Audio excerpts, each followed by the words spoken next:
Hey, Pardon My Take listeners, you can find every episode on Apple Podcasts and Spotify. Prime members can listen ad-free on Amazon Music. On today's Pardon My Take, we're sending everyone off for the rest of the week. There's no show on Friday. That is Christmas, but we have an extra long show today. We have Jeff Monken, Army, head football coach of Army, trying to get him a bowl game, which they got, but we talked to him about basically being the toughest guy alive. We have Rachel Nichols on to preview the Western Conference in the NBA, and Richard Jefferson on to preview the Eastern Conference of the NBA. So the NBA is officially back, and we have a full preview for everyone. And then we have a quick Monday Night Football recap, hot seat, cool throne, guys on chicks, send you off for the last couple weeks of 2020. Before we do all that, Pardon My Take is brought to you by the Cash App. Not only is it the easiest place to send money to your friends, it's the safest. Go download the Cash App right now. Use code BARSTOOL. You get $10 for free, $10 to the ASPCA. Super, super easy to use. You can send money to friends, family. You can buy stock. You can do everything with the Cash App, and the Cash App is giving away money on the internet left and right all the time.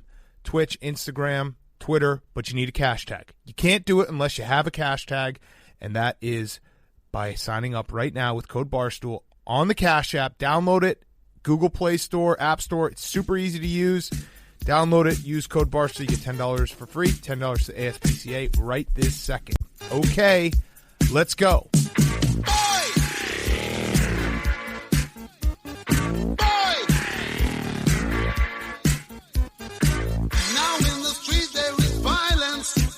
And a lot of work to be done.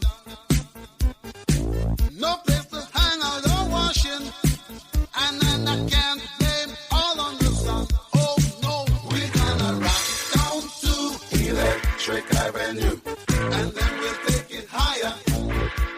Oh, we're gonna rock down to Electric Avenue. My Take, presented by Barstool Sports. Welcome to Pardon My Take, presented by the Cash App. Go download it right now. Use code BARSTOOL. You get $10 for free, $10 to the ASPCA. Today is Wednesday, December 23rd, and the Pittsburgh Steelers are dead. The worst 11-0 team of all time. Deadish. Ben Roethlisberger is not healthy. Good anymore? This is tricky because now we're biased. We do like, the Steelers and Pittsburgh, the city of Pittsburgh, and Ben Roethlisberger. So it's hard. But in fairness to every other team that we bash, the Pittsburgh Steelers are frauds. Straight up frauds. 11-0 to 11-3, losing as 14-point favorites to the Bengals. They are broken. They are hurt. They are damaged. And I don't know. Has there ever been a team that's gone 11-0 and finished 11-5 and still gone to the playoffs? It would be very funny if they ended up with 5 straight losses and then limped into the playoffs. They're in the playoffs. That's the craziest part. So they're going to get into the playoffs. There's a chance, and like we talked about the Browns' chances, even though, listen, it's still extremely likely that the Browns get in, but if the dominoes fall the wrong way, they might not. But there's still a very good chance that depending on how that Week 6 or Week 17 game goes, the Browns and the Steelers, they could play each other back-to-back weeks. Not only that, PFT, but the Browns. And I think that I think most Browns fans know this, but there are still a certain amount of Browns fans out there that haven't fully realized it because they think, and understandably so, they think, well, we beat the Titans and we beat the Colts, so we have the tiebreaker. If there's a 4 or 5 way tie at 11-5, the head-to-heads don't matter. That's the problem, and the Browns get basically booted from the playoffs. So Week 17, there's a potential for Week 17, and this would be like hell freezing over. The Cleveland Browns could be playing for the AFC North title, and if they lose, they could potentially be kicked out of the playoffs. Yeah. But how crazy is that? There's a lot of weird stuff that could happen. That's so fucking insane. It could work out where if they lose that game, then that means that they have to go to Pittsburgh the next week. It could work out that if they win the game, Pittsburgh has to go to Cleveland the next week. It's going to be weird. It's going to be a very strange ending of the season for sure. Either way, I think the big takeaway from Monday Night Football was I don't remember Big Ben ever playing that bad, and it's bad. Oh, it is very, very bad. So the first thing I noticed, besides him just doing a 2-year-old protest and saying, I never want to play under center, so I'm going to fumble the first snap that I get there,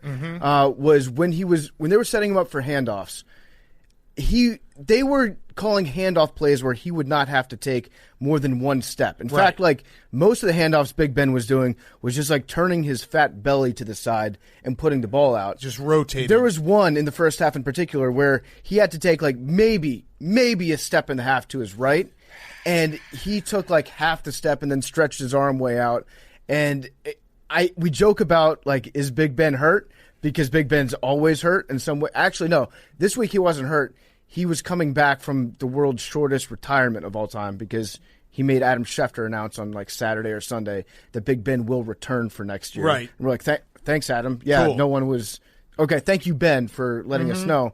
But I don't know if he's actually like injured or hurt or if he's just lazy. I think he's just old. He just might be old, I man. think we're seeing this, and it's happening. Like, this is the end of time. Of all the things that have happened in the last couple of years, you know who actually is coming out the biggest winner? Phillip Rivers. Eli Manning. Oh, yeah. Because Eli Manning retired first. He was the first to leave the party. Now, he was obviously, when he got bad at the end, it was bad. Yeah. But our lasting memories are now going to be bad Big Ben, bad Phil Rivers if he plays for another year or two. Tom Brady's going to play for 10 more years, so he'll be bad at the end. Drew Brees, like all these guys getting old and trying to hold on as long as they can. Mm-hmm. Eli's just sitting, eating whatever, like sloppy joes that aren't sloppy joes, that I guess New Jersey has its own sloppy joes, even though everyone else eats a different kind of sloppy joes, and loving life. And he's going to end up being like, oh, remember Eli? He was awesome. He never got bad. Yeah. It is a great lesson. Like, leave the party, be the first to leave instead of the last. Right. He's like, if when Tiger Woods retires from golf, he's not going to go play on the seniors tour. Right. Right? But there should be a seniors tour for quarterbacks. Yes. Shouldn't there? How awesome would that be, so we could still have these guys like slinging around until they die? It's over. It's so I don't know where Steelers fans, I think most Steelers fans, and I'm going to give them credit because I think they are some of the best fans in football, I think most of them realize it. Like, from judging from social media, they all know what's going on here. No one is making the illusions that the Steelers, and a lot of it is because of injuries. They've really like been ravaged by injury on the defensive side of the ball, and a lot of it is because they cannot run the ball whatsoever, and their offense is essentially Big Ben trying to throw short passes and sailing all of them over everyone's heads and throwing bad picks. And Ben, even the picks are one thing. He was getting guys killed. Mm-hmm. They were hospital passes last night, left and right. Like, Ebron got killed.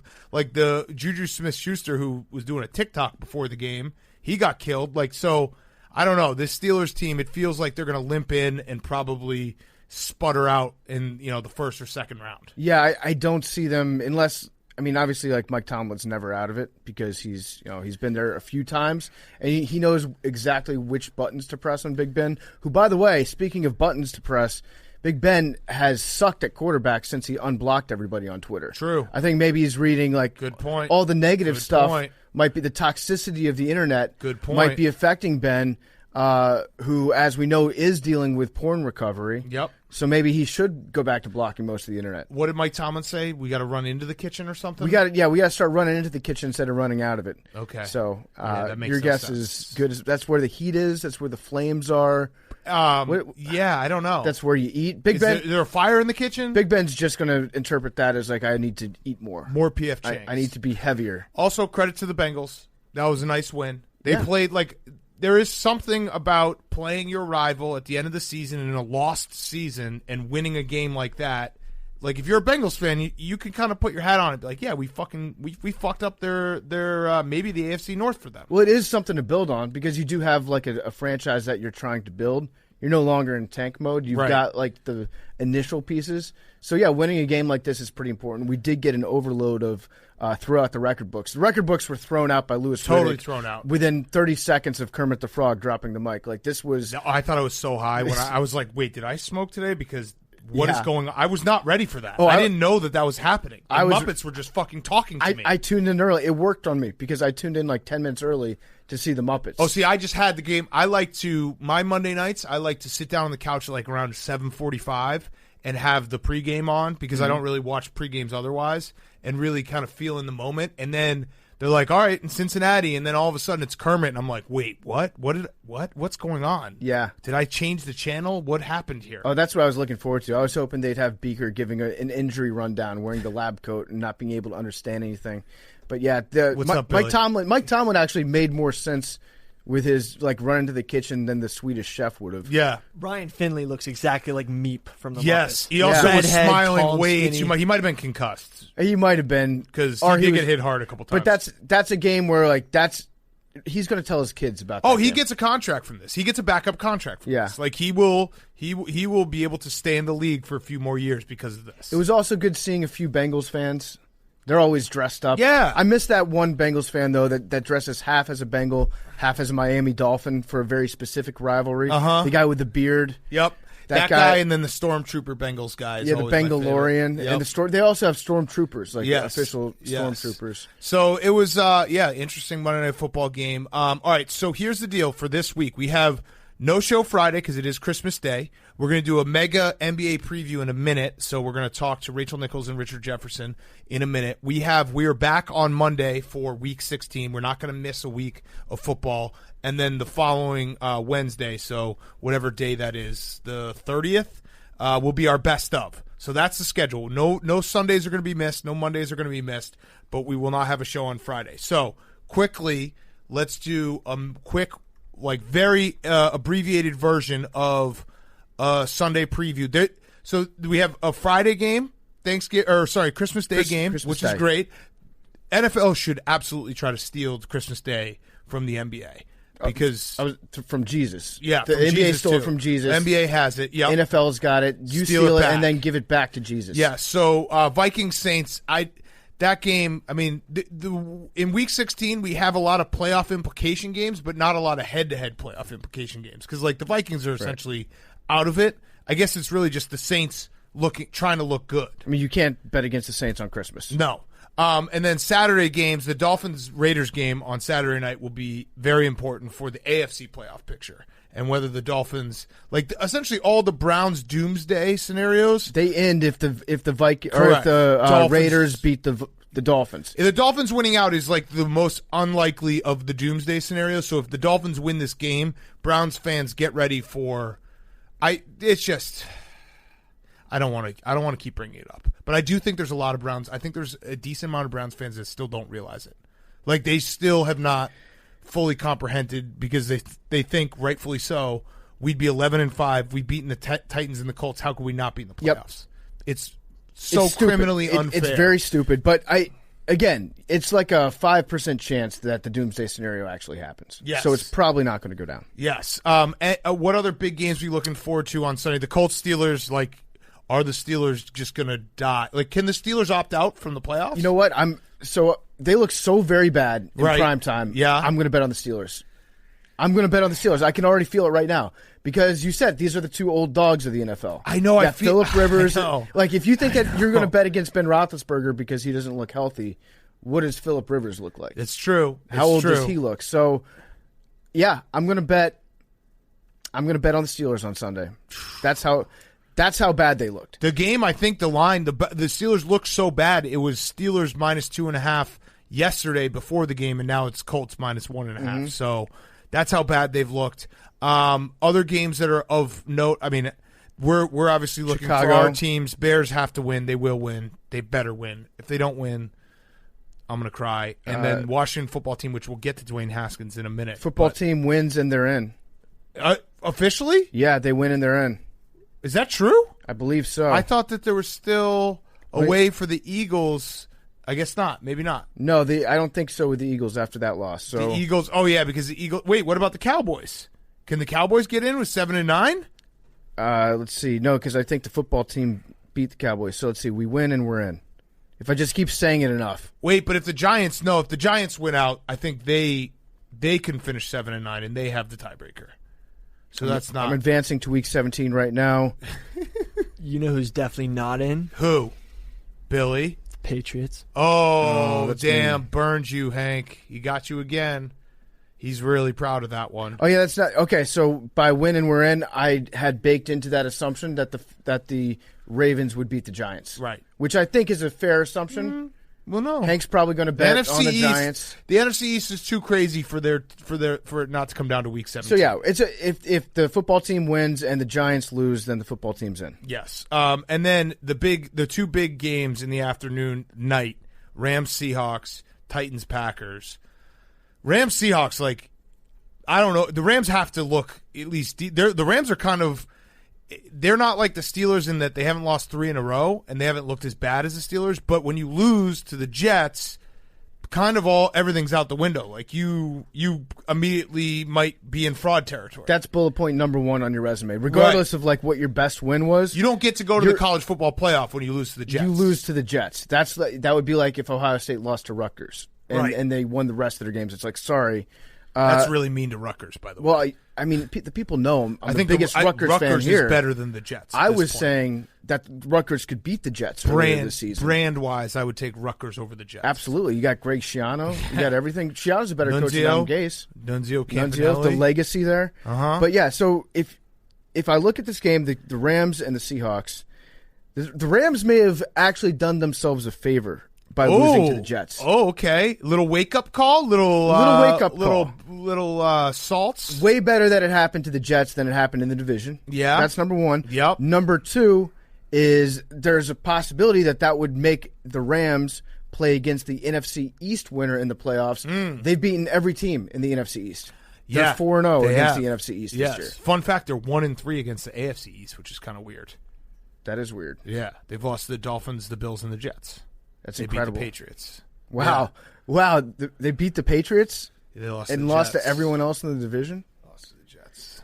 Yikes. And then Titans-Packers, which is going to be – this game to me is everything, unfortunately. It is everything. Because if the Titans can't run the ball down the Packers' throat and score at will, I'm going to start having very bad feelings about the Packers being frauds.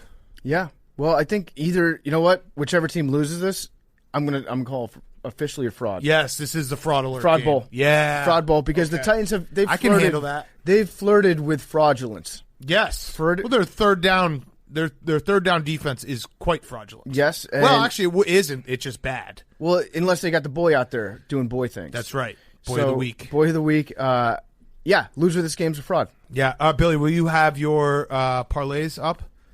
I will have them up in time for Sunday. There'll be a can't lose parlay. Are you? It'll be on barstoolbigcat.net. What? Well, I have enough. There's a little URL situation going on. What's going on? PardonMyTake.net has been reused for a different reason. For what? If you have any grievances with Jose Canseco, please file them at PardonMyTake.net, where you can put your name and grievance. Oh, you're doing my idea of a class action fight. Yeah, a joint idea. I will. Okay.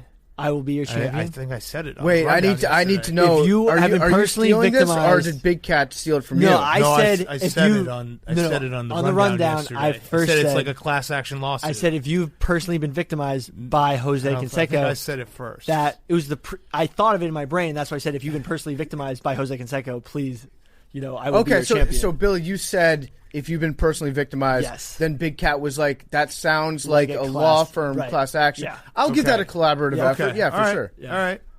So go to pardonmytake.net? Yes, and file your grievances with Jose Canseco, and I will be your champion collectively. There we go. I love it, Billy. All right, let's do Hot Seat Cool Throw, and then let's get to Jeff Monken, Rachel Nichols, and Richard Jefferson. Hot Seat Cool Throne is brought to you by our friends at Bud Light Seltzer. Hot Seat Cool Throne is presented this week by Bud Light Seltzer. On the hot seat this week are your current New Year's Eve plans. Bud Light Seltzer Sessions presents New Year's Eve 2021, an interactive live stream headlined by Post Malone, Steve Aoki, Jack Harlow, and more. RSVP now at budlight.com/NYE for a chance to win a meet and greet with select artists. Again, that's budlight.com/NYE. Be sure to stock up on Bud Light Seltzer for the show at budlight.com/delivery, budlight.com/delivery. Okay, hot seat cool throne, Hank. My hot seat is James Harden. Yeah. He's fat. Whoa. He's fighting with his teammates. He's larger. There's been a bunch of reports about him arguing with his teammates to the point where he got in a fight with a rookie, whipped a basketball at him. So I think It's called a pass. So okay, he threw a ball at his teammate. It's called passing ball. Either you call James Harden a ball hog when he's not throwing the ball at his teammate, or when he is, then you just say it's assault. that's a good point. It's a good point, PFT. I just it is. People will be listening to this over the course of the next 2 weeks. I feel like he's going to be on a different team by then. I want to get your guys' official predictions. Why would they trade him like in the first 2 weeks of the season? Because he wants he out. wants to fight everyone. Yeah, but they wouldn't don't you want him. just like tell him to stay home Sixers. for a little bit and then wait for another team to develop a need? Sixers. I think it's like they're on the same page that this is ending shortly. Right. Okay. So I was going to say Sixers too, because I think we saw the same DM earlier this week. Oh, I didn't know. I feel like Daryl Morey's like been saying like, "Hey, you want Ben Simmons? Just do it straight up." All right, I'm going to go with The the Sixers. Celtics. Oh, People are saying that. Really? Are people saying that? You Yes. would want I that? just No, I fuck no. There are literally people who made that up off No, the there are top people of my who are mouth. saying it. There are people who are saying I think that. the Wizards. Oh yeah, Wizards reunite him with his old teammate. But yeah, if it's the Celtics, I'll be depressed. Yeah, That'll be tough. that would suck. James Harden would absolutely hate DC. What's your What's cool my throne? cool throne? Yeah. My cool throne's John Mulaney. Yeah? Turns out, I always thought he's kind of a goofy goofball. Turns out he's a fun party guy. Well, he's in rehab. Used to be a fun party. Used Yeah. to be. Well, Yep. again, like it's kind of like Snoop Dogg. Like you I just was went up a shocked notch when in I my saw book. it. Yes. That puts you at notch 1.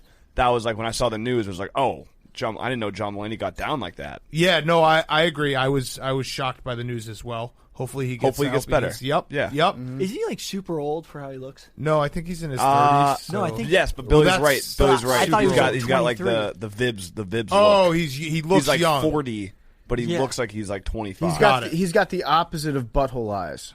Yes. He's got clitoris eyes. But I feel like his obviously rehab. I hope he gets better. But I feel like his street cred went through the roof. Yeah, I guess so. Let's hope he doesn't have to use it after. Why? For what? His street cred. Yeah, because Cash he in went his street cred? because he went to rehab. Well, no, trying to you get keep sober? the street cred. Street cred isn't like a Yeah. drug thing.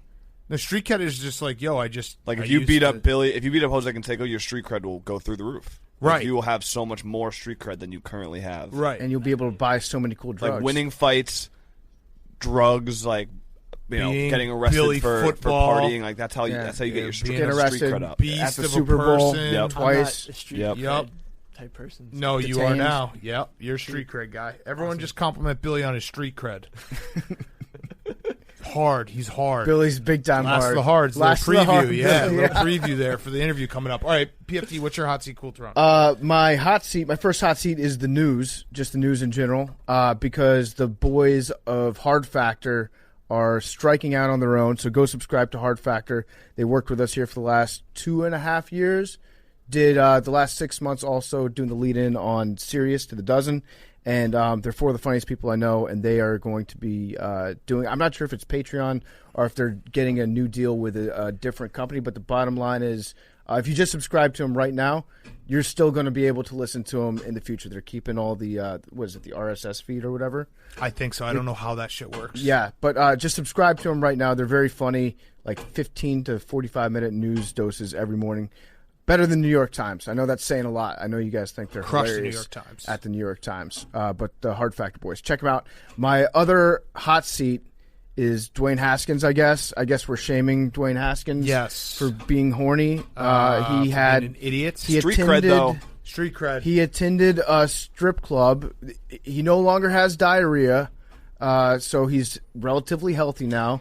Went to a fine establishment on Sunday night after the game. Probably just get the food. big win. Probably to pick up food like Lou Williams, and he was not wearing a mask or whatever, and his coach is undergoing chemotherapy, so he's like, hey, I'd appreciate it if you didn't get me sick and Kill me, actually become yeah. a coach killer, Dwayne. So this is the second time this year Dwayne Haskins has violated protocol because he's horny, so I don't know if he's going to be a football... Was it a football team? Football team What member. Exactly. You need a fucking mask on. The He's not going Ryan to be a football team. Ryan Leaf saying it's A like I'm teamster. looking in the mirror when talking about Dwayne Haskins. Not good. Yeah. Ryan Leaf said that. And he's looked in a lot of mirrors. Yeah, so- I think, well, listen, here's where I question his decision making, and a lot of people could misinterpret this. I said going to a strip club on Sunday is just in general not a smart idea. Sunday's not a good strip club day. That's a fact. Big Cat? No. If you go Sunday, you got to go Sunday morning for the breakfast. No. But here's the thing: I don't know what's going on in a pandemic year, but there is. If you're in an NFL city, Sunday night is actually pretty fucking sweet because everyone knows the NFL team goes out, and essentially you have like the city to yourself. Well, I'm just saying, smart quarterback in my book would either go Monday for $5 buckets, or you go on Thursday for the lunch steak and shrimp combo, maybe Sunday for breakfast. Mm-hmm. But yeah, so listen, we're saying, I guess we're just horny shaming Dwayne Haskins. He's the horniest Well, and also quarterback. the whole like putting his coach at No, risk it's just of It's just dying. sex shaming, Big Cat. Yeah, he's that putting whole it. thing. You know what? You know what he's doing? No one's ever needed to go to a strip club that badly. Dwayne Haskins does. Nope. All the time. And so I recreated his night. I did a little forensic investigation. He had strippers over to his house during the game. They were wearing his jersey during the daytime. Okay. So he comes home and he's like, I've got strippers at my house. I know where we should go. We should go to the strip club with the strip. I have to bring them home to the strip club where they live. He was dropping them off at work. He's like, well, we got to bring them back to where they came from. home. He was dropping them off at work, and he decided that he would go in and make sure that they got in safely, is what I'm saying. Makes sense. But, I mean, we don't think about the pandemic affecting dancers, exotic dancers. That's because true. it does. Like, what Dwayne Haskins is doing is no different by means of drawing attention than what Dave Portnoy is doing with restaurants. Dwayne Haskins is just drawing attention to the plight of the unemployed exotic dancer right now. All right, I can get down with that. Yeah, he's helping these young ladies out. He's probably going to be cut this week. Yeah, he should be. And he probably should be. Yeah. And then we're going to have Montez come in, who has not played. Well, no, Taylor Heineke. Montez then Sweat? We got two Montezes. Yeah. Two Montezes. Wait, is that your hot seat or cool throne? That was my hot seat. Okay, for you Dwayne have a cool Haskins. throne? My cool throne is Big Cat. Big Yeah. Cat's on my cool throne because somebody sent me a picture of the front row of Iona, the Iona Gales college basketball team. Yeah. And they're doing the cardboard cutouts, Yeah, I'm not in there. and you're not in there. Well, duh. So cool throwing you. They're not No, thinking he about probably you. hopes I'm dead. Because I saw it and I was like, No, he I'm hopes in the they're dead. splash zone in front of Rick Pitino every game. Don't do this. And he's probably just staring Don't at do me this. because you've told him that I'm the one that's continuing to make the I'm not. I haven't references. said anything. I have not said anything. You keep making it because you want 'Cause I me to can't keep stop. getting harassed by a No, stalker. 'cause I'll I just remember literally next can't time stop. you're stalked and I'm like, hey, stop making jokes about the person who keeps stalking me. I'll remember how many times you just ran through that stop sign. You're like, I'd rather you just die. You've never asked me to. I have definitely asked you. I said, please don't make these jokes anymore. I will stop right now. I don't want to die from a fucking Rick Pitino stalker. However, if you were You're to not be gonna killed stop. by Rick Pitino, it would be the best story of all time. It'd be Whatever. It would be very, very funny. Hank knows. I don't want you to be killed, but it'd be very funny. Yeah. No, you'll get me killed probably by making the jokes.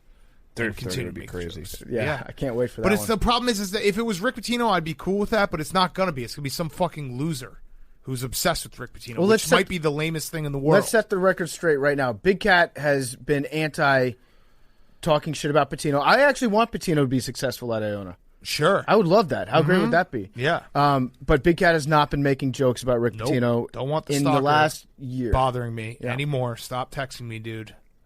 He's probably going to text me right after he listens to this. All right, my hot seat is the Pro Bowl. I don't even. Who cares? People are getting mad about the Pro Bowl. Who cares? Did you see people get mad about the Pro Bowl? Yeah, a few people Who the got fuck mad. cares? Did Who it cares? get canceled? No, yeah, it's not being played. Yeah. So who cares? What did it tweet? No Oh, one it's speaks not even loudly. being played. No, right. That's Yeah. why I was like, who cares? And people were tweeting me Well- like, bro, how are you not mad about Roquan Smith? I'm like, I don't know. Why am I, what? I should be mad about that?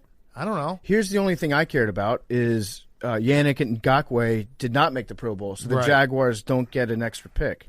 That does sucks. suck. Yes, that does suck. And then the cool throne is Dana White, because he released like the coolest video ever, basically dunking on all of the fucking haters who said that he couldn't make Fight Island or have the UFC go through the pandemic. That was pretty damn cool. I love that Dana White is just keeping people employed, making highlight reels of himself. Yeah, it's awesome. It was a sick video. I got so pumped up. Like if you can ever make a highlight video where there's just a significant amount of people doubting you and then you prove them wrong, that's a cool thing to do. The most shocking part was that a certain media member from Northwestern University was not included in that. We're not even going to say his name because I think Dana knew that certain person would be looking like with a fine-tooth comb through that video, just like getting ready to bust a huge load hearing Dana say his name. Yes. And the fact that he was left off entirely was a massive disappointment to him. Yes. All right, Billy, what do you got for hot seat, cool throw? My hot seat is my Excel spreadsheet parlay system. It lost this week. I'd like to apologize to everybody who's riding with the spreadsheets, but you didn't lose all your money, and that's all I promised. Going to be better next week. My cool throne is CJ Beathard, who's supposed to get the start this weekend.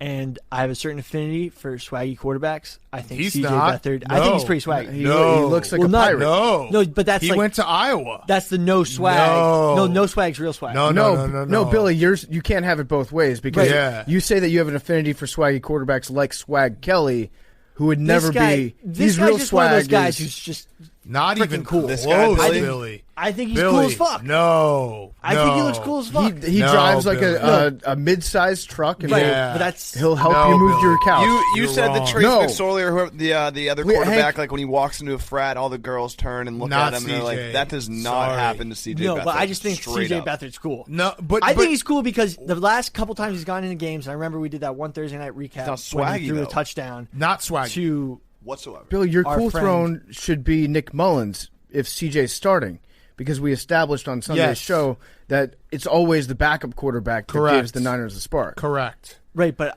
I think CJ Beathard's actually going to play really well because he's scored like twice 'Cause from he the came top of in my head from when the he comes bench. in. Yeah, Yeah, that's what they do. That's the whole stat that I said. I know, but he might But start. he's right. So then then it's gonna not work. it flips. Nick Mullins, Nick Mullins is now the guy. is now the swag guy. Whoever comes in is the good guy. I know, but I saw he was getting to start. I've been pro CJ Beathard for a long time, and it may not be. But since when? What have you? You can Long pull it time. from earlier in the season. I've been like, We've had a lot of earlier conversations this about season, CJ Nick Beathard. Mullins. Yeah. Earlier 3 months, long ass time. Well, just Anyway. just look in the descriptions of part of my take. Out of He one beat of the Michigan. dozens He beat of Michigan. extended CJ CJ Beathard conversations yeah. we've had. Is CJ I've Beathard talked on about TikTok CJ or something? before. What happened? What? no, Where I've did you talked get- about CJ Beathard before on the show. Really? Yes, I don't know about that. I Check like the him. tapes.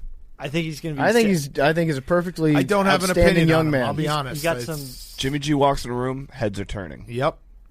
Nick CJ Mullins. Beathard. Wow, he's not going to fuck you, Nick bro. Mullins walks in a room. No, it's just heads a are fact. like, damn, that's a big head.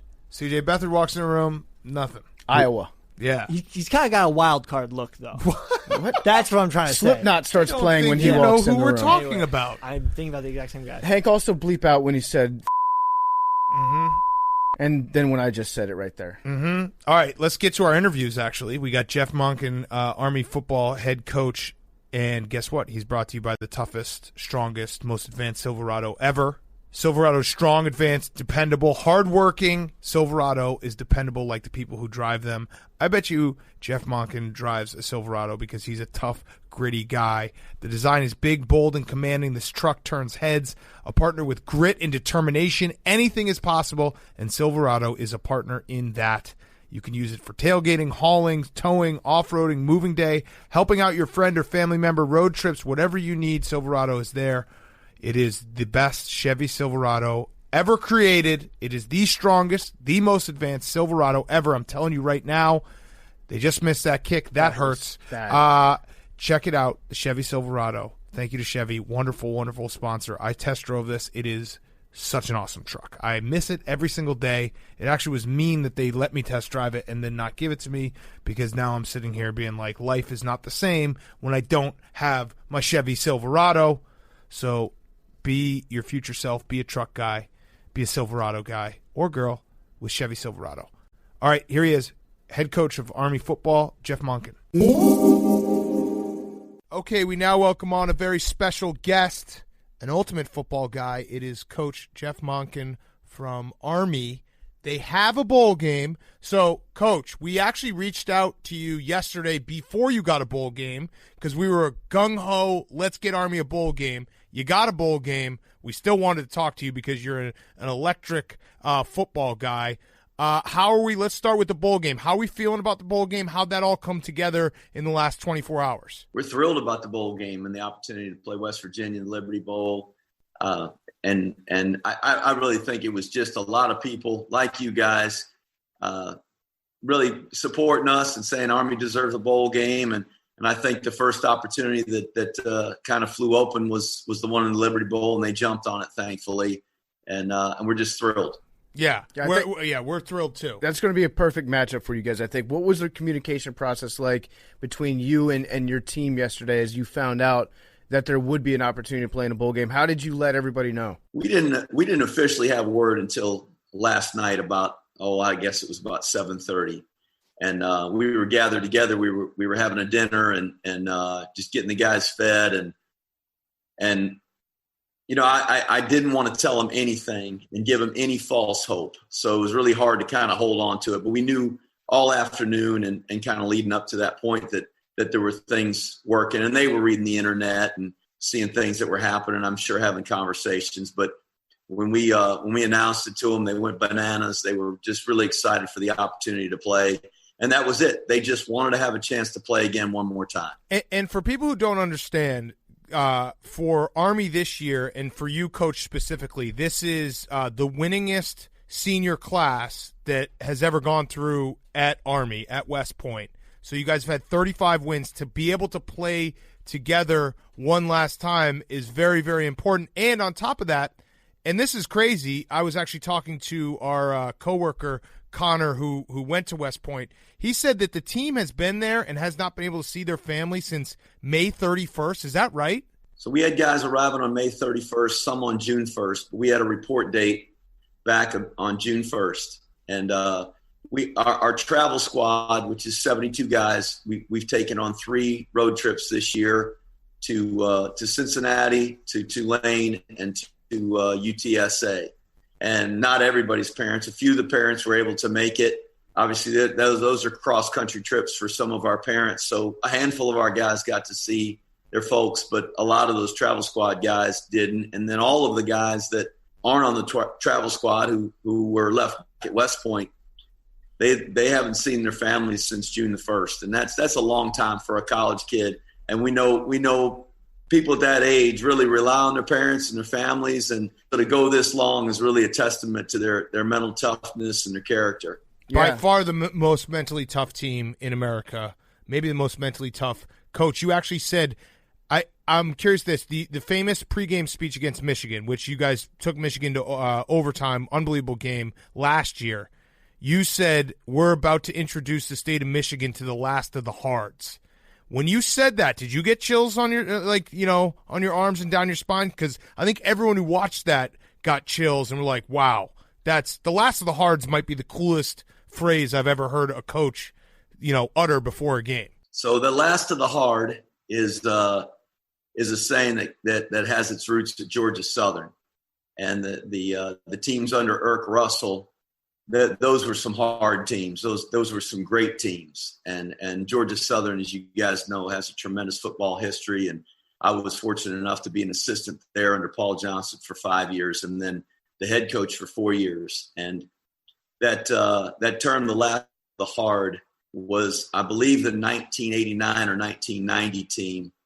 And they just they kind of took on that moniker. They were a bunch of tough guys, and I've kind of admired that saying, and I never used it with any other team until 2018 here. And that team really, I think, to me, epitomized that saying. And these guys, and I think our young men at West Point and their classmates who have taken this pledge to serve their nation, and frankly, the over 1 million men and women who serve in the United States Army that we represent when we go and play in this bowl game, and we play every week, they are the last of the hard. They're the people who are willing to do the hard jobs that other people don't want to do, to stand in the gap between freedom and those that want to take it from us.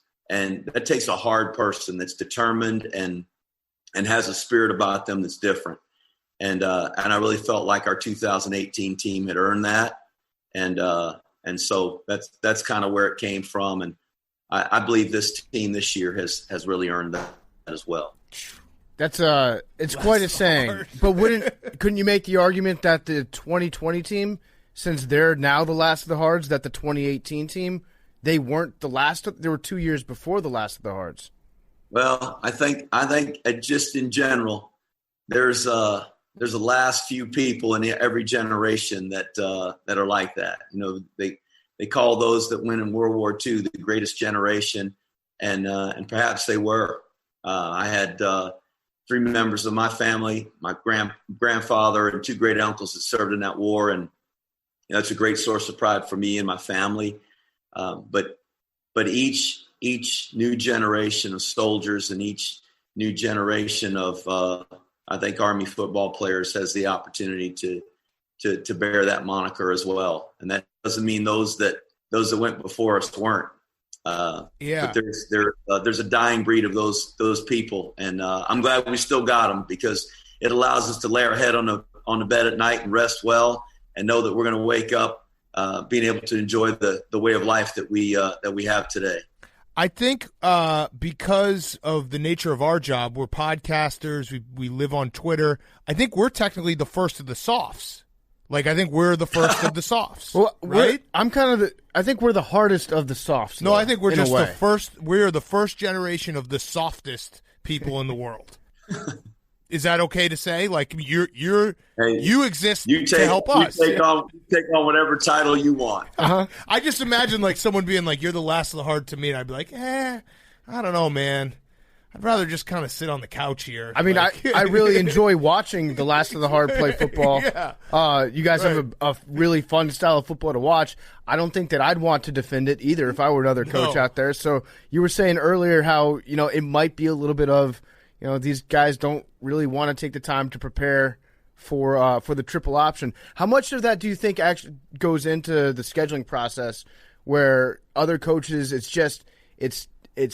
too different from everything else that they see all year, that it becomes more the lift isn't really worth it to prepare for the triple option?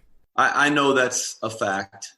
Just in the challenges in scheduling games as it is as an independent, and it's a pain to prepare for. It's a pain in the butt for us to prepare for, even though we do it and we face it in preseason practice and spring ball. That's not what we do throughout the year. We're playing all these other teams. It's typically not triple option teams or under center double wing teams like we see against the other academies. And when we get to play in those other academies, it's a pain to get prepared for them. So I can absolutely understand that other coaches don't want to do it. They don't want to change their entire philosophy on defense, or it literally, for some guys in a defensive scheme, it's almost like playing a different position or playing a different sport. They do things in their position against everybody else, and then when they play us, they got to do something entirely different than what they've been taught and what they've been coached to do. And they can't just line up and run a base call and it fits against us. It's one of the reasons we run it, and it's probably a lot of the reason that people aren't real fond of scheduling us or playing us or having it pop up in a bowl game like this with very short time period to prepare. Yeah. Have you thought about just one time coming out and just being like, all right, now we're doing the air raid, and they prepared all week for the triple option. Now you're just throwing every game, every down. Oh yeah, it's fun to think about, but I wouldn't do that. I mean, it'd be fun. It would be fun. It might not work, but if you spend all week, preparing, and then it's air raid right in your face, do it.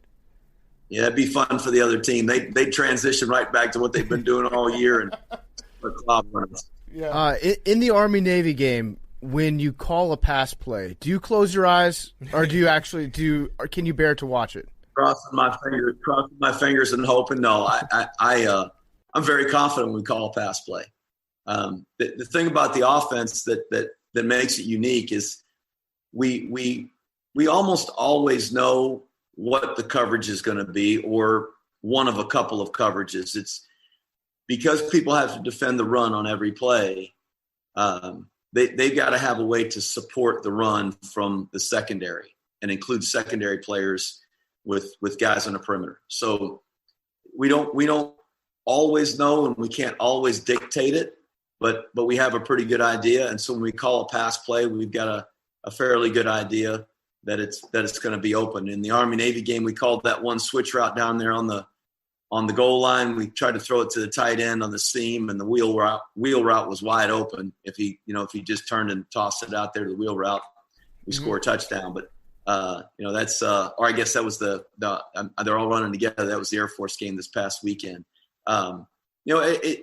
It's something that over the years we've used as a way to balance out the run game and to keep people from just completely forget the pass. We're going to just play the run. We've got to have something to answer that. And that's all it is. It's just an answer to counter what we're doing in the run game. Do you get extra excited when you take up, like my favorite is when Army goes on like an 11-minute drive. Do you notice when you get to like 9 and 10 minutes and you're like, this is awesome. What are they going to do? They can't stop us. We're going to drive. We might hold the ball for the rest of the game. Do you get a little extra excited when it gets to like 10, 11 minutes and you're like, yep, we still got the ball. We're still driving. Love it. I love it when it's 10 or 11 minutes and it's first down. You know you're going to be able to run a couple more minutes off the clock. And yeah. That frustrates the other team. If we can limit the possessions of the other team, they've got fewer opportunities to score. And it's been the tool that we've used to keep us in games. 3 years ago now, I guess, 2018, we went down and played at Oklahoma, and they had the Heisman Trophy winner as the quarterback. I mean, he's a great player. And we held the ball for, I think, over 45 minutes in the game. And that's what we had to do to win. Had we given them their normal number of possessions, it wouldn't have been 21-21 at the end of regulation. Yeah.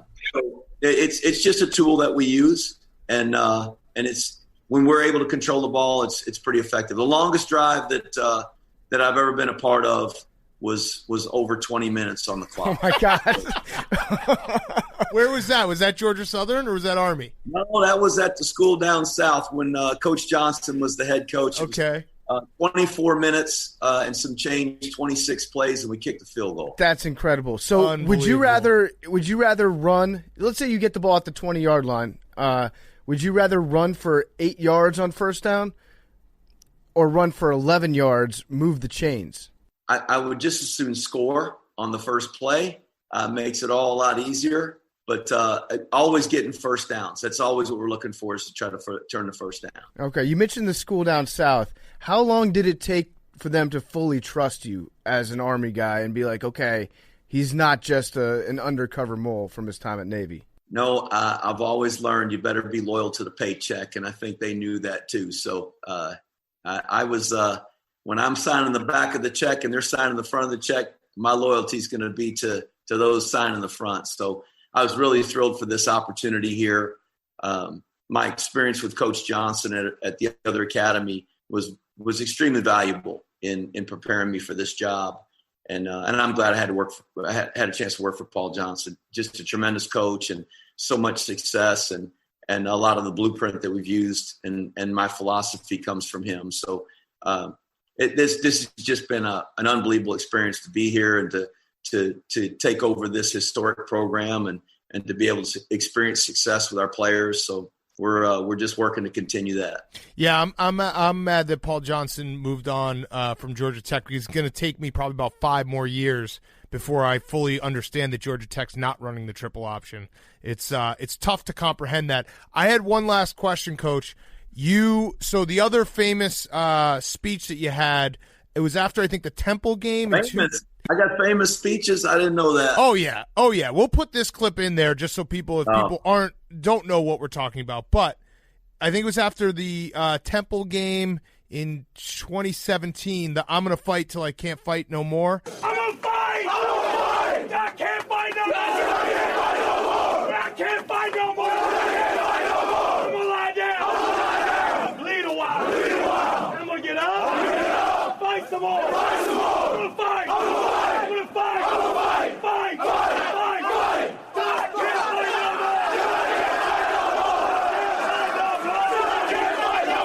I can't fight no more.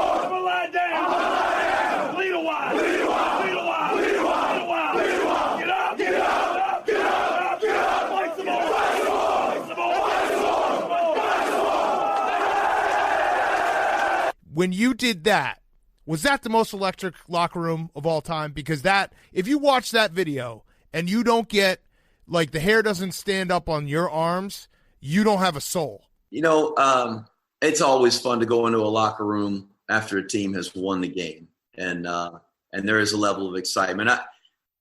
I don't know if there was a locker room more electric than the one on Saturday night when we brought that Commander-in-Chief's trophy back in there. Our guys were going bananas. It was awesome.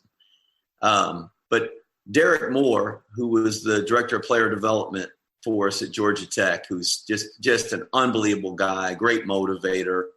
That was something that he used to do with the teams at Georgia Tech. And I mean, I loved it. He was just awesome. He's a dynamic speaker and just an engaging personality. And I don't do that chant justice, but he did that, and I loved it. And our guys really have latched onto it. But that's part of the culture of West Point football. So Greg Gatson, who played here, was a team captain alongside Chuck Schretzman in 1988. They won the Commander-in-Chief's trophy, played for Jim Young, and they had a sign, a plaque that they made. It was a homemade sign that was attached to the wall on the way going out to the field from the locker room, and it was much of that same chant. So that's a poem, an old poem that was written, an English poem or English or Scottish poem. And it basically says that, fight on, my merry men all, for I am merely wounded, I am not slain. I will lay me down for to bleed a while and rise and fight with you again.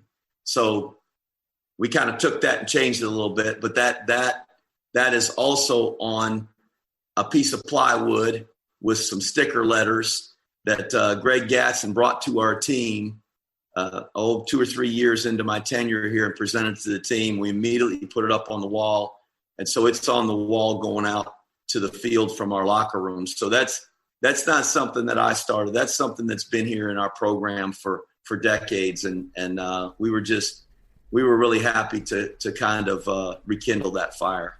Oh, I love it. Yeah, it really is. I watch it every now and then just to get pumped up. So it's something special for sure. So Coach, before we let you go, we got some good news for you. Maybe the second bit of good news that you've received in the last 24 hours. Every year here at Part of My Take, we give out the Lowman Trophy, and the Lowman Trophy is awarded annually to the nation's top college fullback. So we respect fullbacks. I know you respect fullbacks up there in your offense as well. The nominees are just in right now, so I wanted to let you know that you do have a finalist on your team, a Lowman finalist. Right. Jacoby Buchanan has been officially confirmed as a finalist for the Lowman Trophy. If you want to pass that along to him, feel free to. But we're going to be giving out the award in a couple weeks, and who knows? Maybe he'll put something on film during the bowl game and nudge him across the finish line there. Well, the guys on CBS Saturday, I guess we're calling him the Wrecking Ball. So he's kind of like that. He's a big load, and he really did a great job of carrying the weight of the team for us this past weekend. We had some guys hurt and some guys out, and that last drive, he was banged up and had to come out 2 different times, limping off, and he just slugged it out and was a warrior. I was so proud of him. So I know he'll appreciate the nomination. Yeah, I'm just confused why they would call him the Wrecking Ball when the Buchanan Ball is right there. That, to me, that makes way more sense. That is too. You could change that to CANNON, Buchanan Ball. That would be very fitting, wouldn't it? Yes, yes. Well, Coach, thank you so much. Best of luck in the Liberty Bowl. We'll be watching. We'll also be watching because hopefully Army can take home the Lowman Trophy. And thanks so much for your time. We really appreciate it. Appreciate it, guys. Beat Navy. There we go. I love it. Beat Navy. Thanks, Coach. That interview with Jeff Monken was brought to you by our great friends at McDonald's. It's McRib season. The McRib is back. It's back. It's back. It's back. It's Wednesday. You know what that means? McRib Day. BK, you know what that means? McRib Day. I made you say it twice because I'm getting 2 McRibs, I'm getting a McDonald's Sprite, and I'm getting large fries, and I'm going to eat like a king. It's my favorite day of the week. Billy just got, what did you get, 20 McRib? I gave you 20 McRib gift certificates? I've been handing them out, kind of flexing on people. To who? To every, like, if I need, like, You've been using my free my McRib gift to you for clout? I've been just sliding them to people, be like, hey, like, get a McRib on me. It's been pretty awesome. Well, Billy, get some for yourself too. I will, You're all of skin and course. bones. You have to fight Jose Canseco. I know. And I can only do it with the McRibs. McRib is packed with protein. Get yourself a McRib today. It's the most important sandwich of the year. It's officially back. It's available for a limited time at participating McDonald's. Some cities get the McRib every year, but others have to wait up to 7 years to get it. The longer places have without it, the more outcry there is for it to return. It's appeared in a lot of shows. It's been on The Simpsons, Family Guy, Pardon My Take, more. The New York Times, Vice, and Time have all featured op-eds about the McRib. My brain is basically doing a slideshow about the McRib all day on Wednesdays. From the time I get up until it's usually about like 1:15 that I'll be done with my lunch. The McRib is the perfect way to get you over that midweek hump. We love the McRib. We love it so much. It's available for a limited time at participating McDonald's. Get yourself a McRib today. And now, here's Rachel Nichols, ESPN. And now for something completely different. Okay, we now welcome on our very good friend. You can see her every single day on The Jump. NBA is back. That means Rachel Nichols is back. Back, baby. Very much back. A little too early. I'm not ready for it, but that's okay. Come on, it's late December. You always get the NBA in late December. I know. It just feels like the season just ended because it kind of did. But we're going to do Western Conference with Rachel, and then we're going to have Richard Jefferson do Eastern Conference. So let's start with the top of the Western Conference. Can LeBron win his first championship with the Lakers? Yeah, I think we really need to dig into that one because it's unclear, right? Is he ever going to get it done in LA? Yeah, so you agree last year didn't count. No.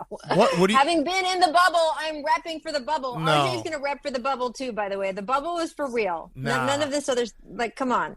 It was fake. The bubble was fake. for real. It was fake life. Do you miss any parts about the bubble? No, I like eating my food on real plates, so I'm good. We couldn't get even real silverware there for part of the time because, can transmit disease. So yes. we had to be very careful.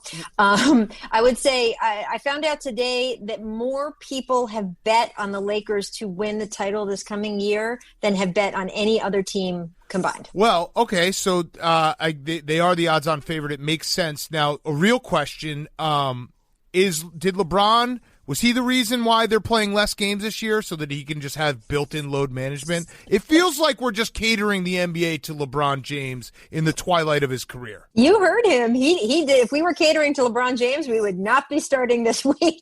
He was definitely pushing for a late January start, maybe even like May. I don't know. But yeah, they basically showed him and the rest of the Players Association that if they started on Martin Luther King Day instead, that the league would lose an additional $500 million in revenue. Sheesh. And that money eventually comes out of players' pockets too. So, yeah, that's why we're starting this week. Yeah. Okay. What about, here's a hypothetical. What do you think about the Seattle Supersonics coming back? Because dude, Adam first of all, Silver I'm said so yesterday, relieved that's how you ended that sentence because knowing you, that sentence could have ended any which way. Yeah, you're right. It could have gotten very, very scary. But I heard Adam Silver yesterday talking about expansion of the NBA. It feels like, and I know a lot of people up in Seattle that would like very much to have the Sonics come back. Our friend Spencer Hawes has like worked on that project as well in the past. But like, is it a possibility for our friends in the Pacific Northwest that they could be getting the Sonics back within a couple years? Well, I'd like to say that this decision or these comments by Adam Silver are driven by the heartwarming realization that Seattle just definitely deserves a team and the league has done them wrong all these years. The truth is they need money. And if they expand again, it's about $1 billion a franchise. So it would definitely be a way. Right now they're talking about, should we put more jersey patches on, stuff like that to make up the extra revenue they're not getting from ticket sales. The Seattle Supersonics coming back, that would be a hell of a jersey patch. You would definitely rake in the cash. So that's why they're talking about it now. He says it's not on the front burner. I don't know what burner it's on, like the sixth burner, the middle burner. But I know a lot of people in Seattle woke up happy today. Yes, that would be amazing. So Where would you guys want to see the second team? Because they come in twos. So would you want Vancouver? Would you want Vegas? What are we talking? Pittsburgh. Pittsburgh would not care at all. They would not give a shit. Vancouver about would the be NBA. cool just so we could do big country. Bryant Reeves. The jerseys were Right. nice up there. San yeah. Diego. San Diego. I think New York deserves another team. Yeah. I think so too. yeah. I think that's a good call. Best basketball city in the world. All right, so LA does have two teams. Let's talk about the Clippers real quick. It seems like the Clippers were a disaster in the bubble. They all hated each other, what it seemed like. It didn't go well. Yeah, they spent the entire season being like, hey, we'll just flip the switch, and then it didn't happen. So the plan that, as far as I understand, is pay Playoff P a bunch of money, and they're probably going to just trade him next year, and then bring in Serge Ibaka and hope that his cooking show and general niceness will make everyone get along better and play better. Is that right? Have you seen that cooking show? It's awesome. No, I'm being serious. I actually think they brought in Serge Ibaka, and they're like, Serge can figure out a way to get everyone to get along, and hopefully that makes us better. I think the episode he had Kawhi on, he asked him to eat cow penis, He right? did. Or was that a different episode? Yes, no, you are correct. You are correct. Yeah, so that's an important part of the Clippers this year. No, look, it's what are they made of, right? They got embarrassed in the bubble. Do you come back sort of pissed off, as Patrick Beverley says, and hungry? Or do you come back and you show you can't really hack it, right? I don't know. What do you guys think they're going to be? I think they're going to be – yeah. I think they won't be – Hold back, guys. Hold back. I kind of feel like I have to be a little bit harder on them this year because I did start to buy into them last year. I was like, no, that perimeter defense is going to show up. Those guys can really put the clamps on you. And then they made me look foolish, Rachel. That's what I have a problem with.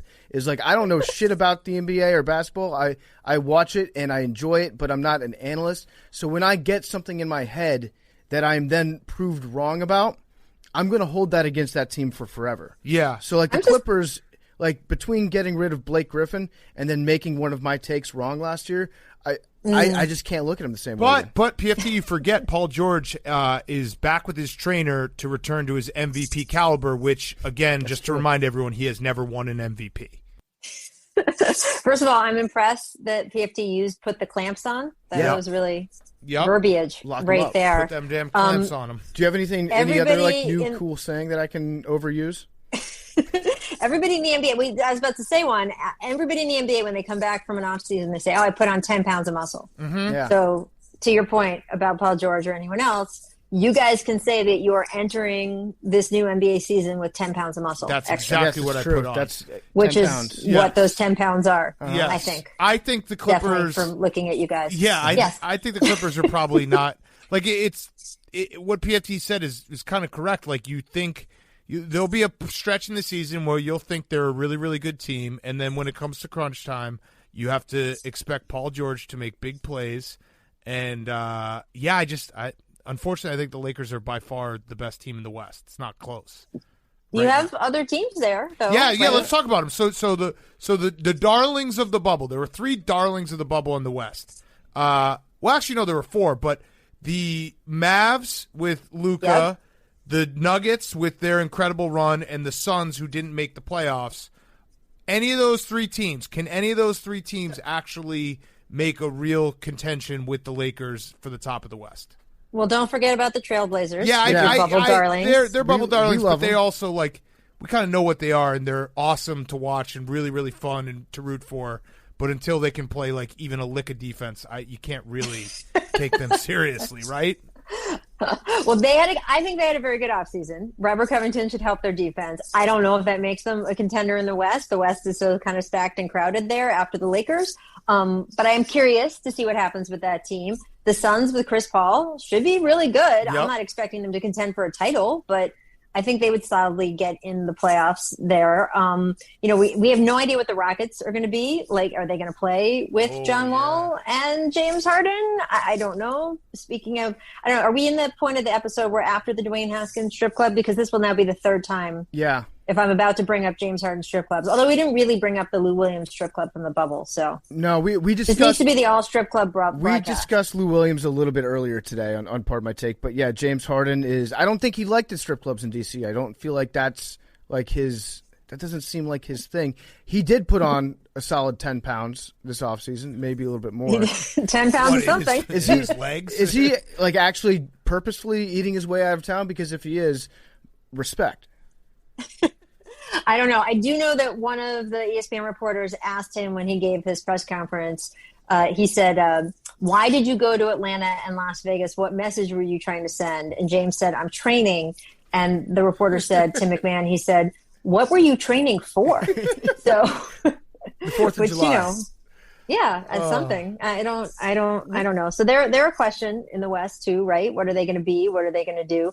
I think what's cool about the West, especially this year, is the play-in tournament, right? You have the last 2 spots in the playoffs will be determined by this play-in tournament. So you're going to have this big cloud of teams going for the top seeds. And I think the Nuggets will definitely, to answer your other question, will be in there.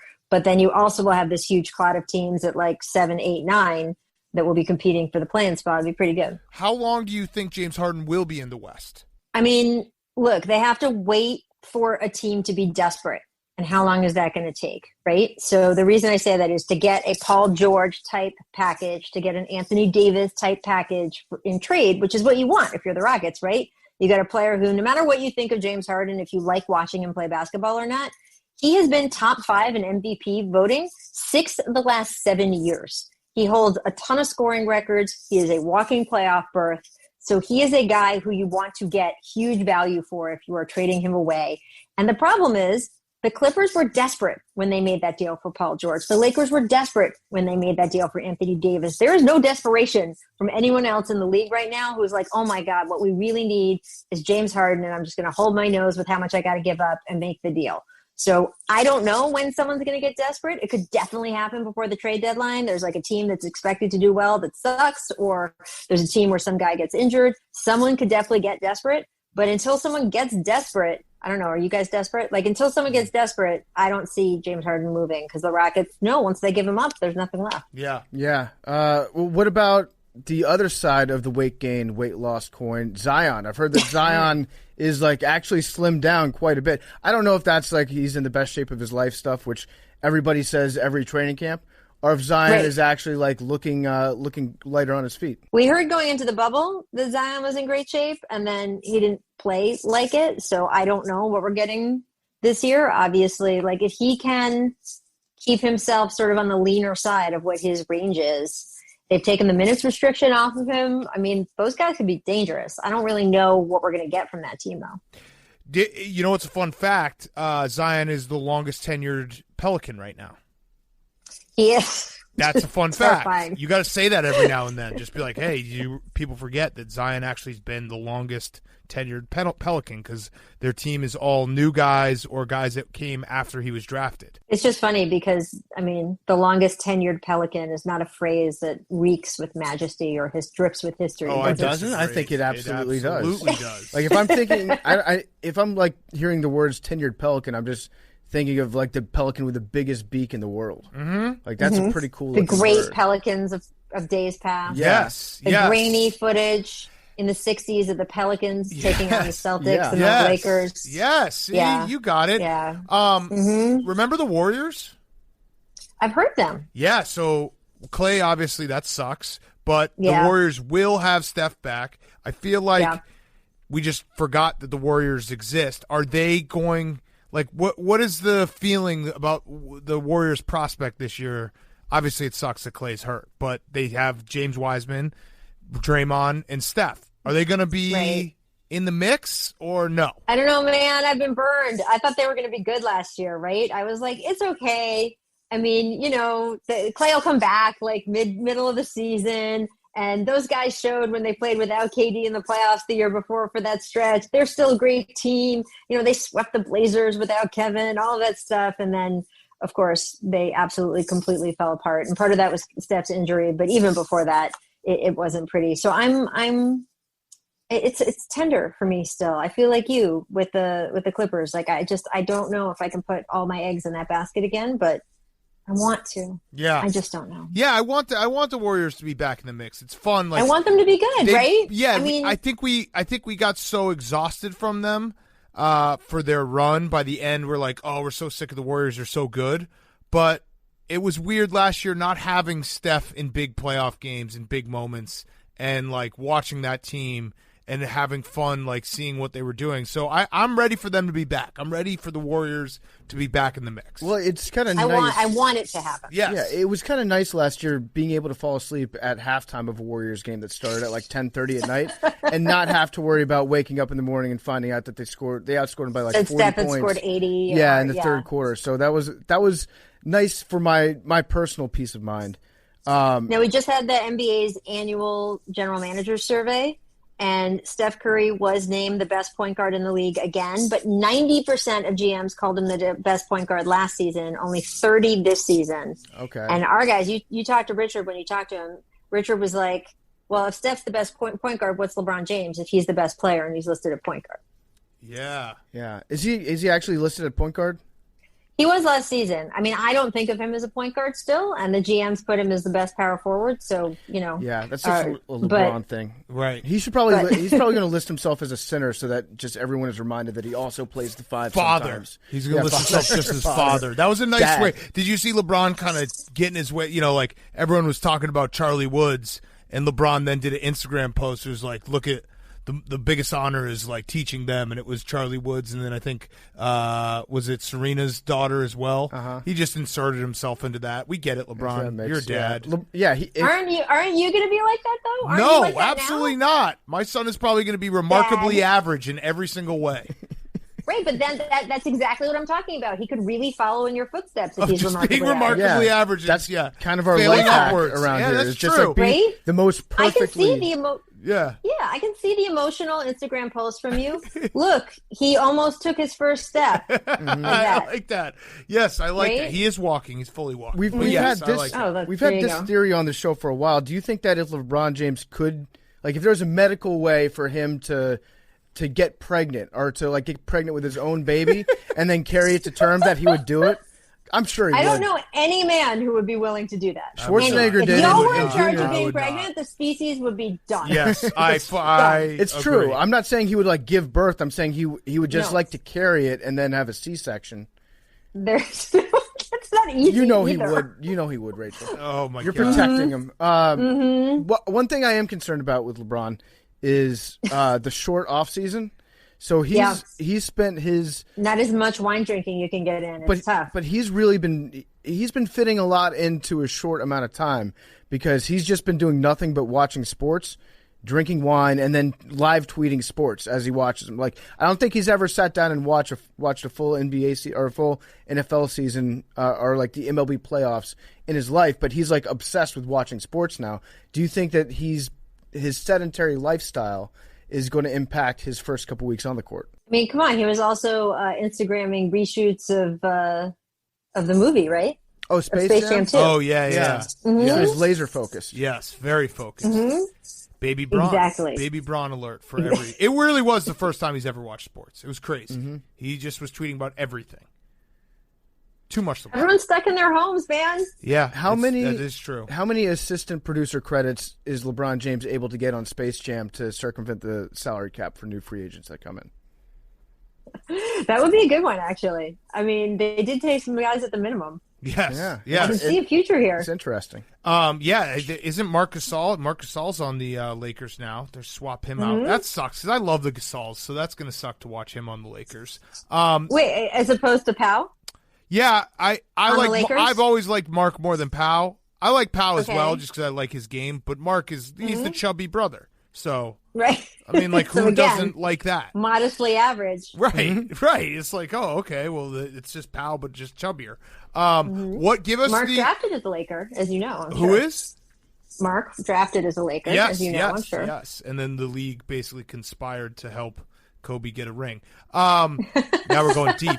What give us your team that is going to shock people? It can't be the T-Wolves because I'm sick of everyone being like, look how they got Cat and they got Anthony Edwards now and they have all these guys and it's going to be great. No, and D'Angelo Russell. The T-Wolves are the T-Wolves. There'll always be the T-Wolves. Well, I don't have a shocker. I think the Suns are going to take a big leap, but that's not a surprise to anyone. And I'm probably not allowed to dip into the Eastern Conference because that's Richard's territory. But I would say I'm very curious to see what the Wizards do, right? You've got Bradley Beal, Russell Westbrook. Literally anything could happen with that team. They could start winning games and go on a run. They could start losing games by 50. I have no idea what's going to happen with that team. So that's the one I'm just sort of is my biggest mystery. They're currently dealing with a pink eye outbreak. So as soon as we get done with that, I think this is like Rui Hachimura's second year in a row starting the season on the IR with a case of conjunctivitis.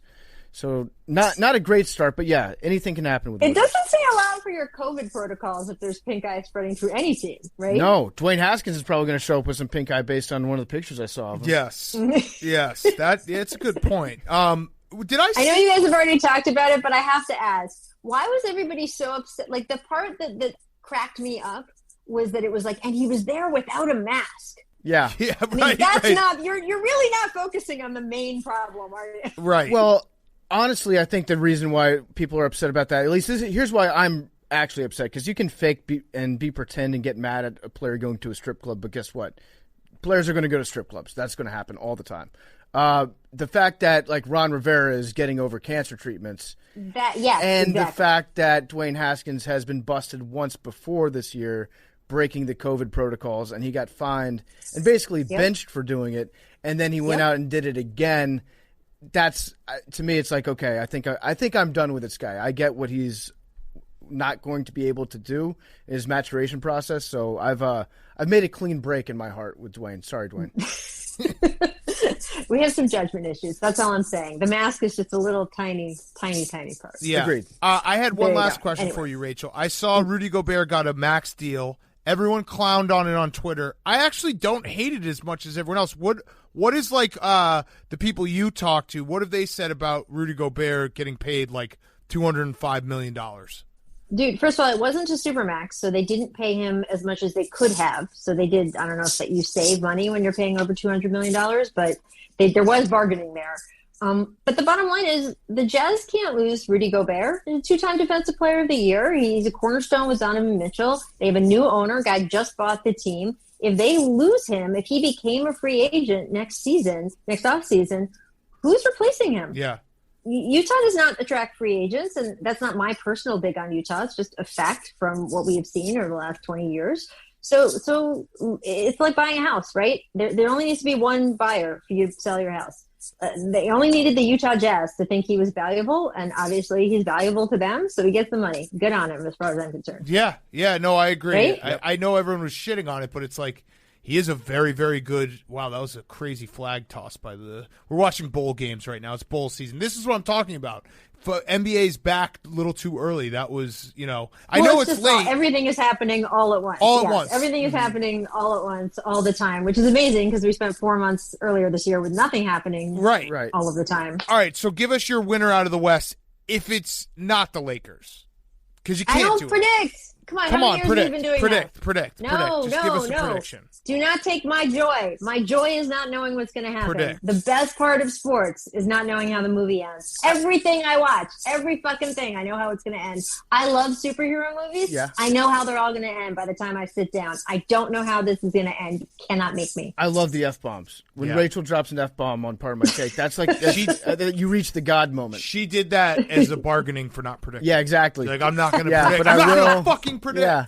Yeah, well, smart, okay. smart. You can't make me. At the very least, we're going to have Richard on, and he's going to talk about the East. He'll predict anything. He'll throw out six predictions. Give us something that he's been saying a lot that we can like say before he says it. Yeah. And we'll sound really smart. He'll be like, hey, that's my line. It's impossible to embarrass Richard Jefferson because of all of the effort he makes. The tattoo? Because of the tattoo he has? Yeah.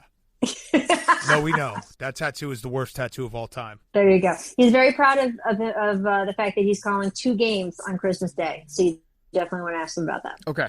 What? Because he'll tell you all about it. What? A lot at length. What 2 games? He will be calling both the early game and the late game from his house. They are having 2 of the 5 Christmas Day games as like remote games. Wow. And the last one I know is Denver Nuggets Clippers. I don't remember which is the first one, but it's on the ESPN ABC Christmas slate. But Richard is going to be the analyst for both of those games, and he's very excited. And we'll talk to you the entire segment about it. How many options did we have to burn through on the production side before we landed on like we'll have Richard Jefferson in his house call the game? I mean, You should ask him that. I will. We're gonna preemptively tell him that that's not that impressive. Because Yeah, honestly, I think that's the way to go. Like, he's probably not going to watch the middle games. He's probably going to spend time with his family, whereas the real ones will be watching every game. So that's harder. His line on the jump today, when we brought up, again, he's very proud, we brought up what he's doing. He said that they had to find the person at ESPN who liked their family the least. And that they settled on him, and therefore he's calling 2 games on Christmas Day. And I got to agree with him there. We're going to steal that line from him right off the top. That's there you perfect. Go. Thank you. Boom. All right. Well, thank you, Rachel. Happy the NBA is back. Thank you for joining us. And who'd you say was going to win the West? Good luck getting to that average middle, friend. Damn. Okay. Who's going to finish exactly averagely? Exactly average. Ooh, that's a good one, right? Who's going to try to emulate Dan? Yeah. Yeah. My entire life. I like that. That's where you want to be in life. Never too good, never too bad. All right. Well, thank you, Rachel. Bye, guys. Thanks, Rachel. See ya. That interview with Rachel Nichols, ESPN, was brought to you by 3Chi, our great friends over at 3Chi. I'm not a drug guy, but I am a 3Chi guy. 3Chi is the industry leader in Delta-8 THC products. All their products are formulated by a biochemist. They're made in the USA with USA-grown hemp. They've got Delta-8 THC. Yes, they do. They're selling it. It's legal on a federal level. They can sell it across the country. Delta-8 THC is incredible. It's very similar to Delta-9. Delta-9 is what you get when you're buying marijuana. It's what you get when you're at a dispensary purchasing something, or maybe from your friend Travis, who rode over with his friend Trace on his BMX pegs and sold you an eighth for $50 when you were in 8th grade. It's the same type of experience you get with Delta-8 THC. Delta-8 will make you feel very good. It's a legal version of THC. The effects are a hybrid of CBD and the Delta-9, so you get the similar buzz and all the medicinal effects of Delta-9 without the laziness. You don't get the anxiety or the paranoia. You don't get the mental fogginess. You don't get the anxiousness. We love 3Chi Delta-8. We all use it here. Again, just if you're going to do a gummy, take half the first time, then a full the second time. You'll have a much better experience if you level your way up. Maybe you'll enjoy the full one. I don't know, but I'm telling you, just make sure, because this stuff hits you pretty hard. Half of a gummy is perfect for me. 3Chi is not just the best in the Delta-8 industry. They invented the industry. Go to 3chi.com. That's the number 3, CHI.com. And you have to be 21 to purchase, but use promo code TAKE at checkout. Get 5% off your order. 3chi.com. Get your Delta-8 vapes, gummies, tinctures, and oils. Even make your own homemade edibles. Use promo code TAKE at checkout. Get 5% off your order. And now, here's Richard Jefferson. Okay, we now welcome on friend of the program, recurring guest. It is Richard Jefferson. He hosts a sports satire digital show, can be found on YouTube. It's called The Sports Gap. He also has a podcast, Road Tripping, with Channing Frye and Allie Clifton. So check that out as well. And we heard, is this true? You're calling 2 games on Christmas Day? How much do you does your family hate you, man? Well, you know, the good news is that I get to actually be home for Christmas Day. So if the trade-off is not me traveling to Canada and leaving Christmas Eve, but I got to be home, but downstairs in the basement for a few hours, they still hate me, but it's just like I care less because I'm here. It's like, you can hate me, but I'm still here. How many people passed on the opportunity to do these games before they landed at Richard Jefferson from his basement, we'll call this one? I don't know. I think a lot of people, it's a long list, but it moves fast. So I would say that, Mark didn't want to do it. Doris, then you got Jeff. So it was more of just like, hey, this guy, he wants to do that. But I'm excited. Honestly, I kid you not. Christmas Day is the biggest game and the biggest day. So for them to be like, hey, Richard, you're going to be doing it twice. So for people that don't like hearing my voice for, 6 hours on Christmas Day, they just have to suck it up. So I always have had a theory that Christmas Day bet the under because guys are out of rhythm. They're with their family. They're eating a big meal. They're spending time with their kids Christmas morning, except for when the season starts on Christmas Day, which had happened probably 10 years ago when there was the lockout. And then this year, you'd have to imagine guys aren't going to have it's not going to be this break Christmas Day because they got to get excited for the start of the season. So it won't be as slow and drawn out. By the way, this is a very long theory. But it's right. It's always right. When you played on Christmas Day, did you not see that to be true? Yeah, but it's different now. The first time I played on Christmas Day, there was 2 games. Now there's an all-day slate. So guys are kind of in it. Plus, there's a level of knowing that everybody's going to watch. These games, it's opening day, it's Christmas Day, and it's postseason. So that there's a lot of attention on Christmas Day. So even if guys are a little bit full, if guys are a little bit, happy from Christmas or family in town, they still know that there's a lot at risk, right? You don't want to get dunked on Christmas Day because that's all that's going to be seen. You don't want to have a buzzer beater or have a bad game. So guys, I think, are more in a mode of understanding that there's a little bit more at stake. Okay. Okay. All right. So let's talk Eastern Conference. Okay. You know Kyrie Irving. You were a teammate of Kyrie Irving. How crazy is Kyrie Irving? I don't think Kyrie's crazy by any means. I think he's, eccentric, but, I think Kyrie's a person that he really wants to be viewed more than just as a basketball player, as a human being, as a father, as an artist. He's been using that term quite a bit.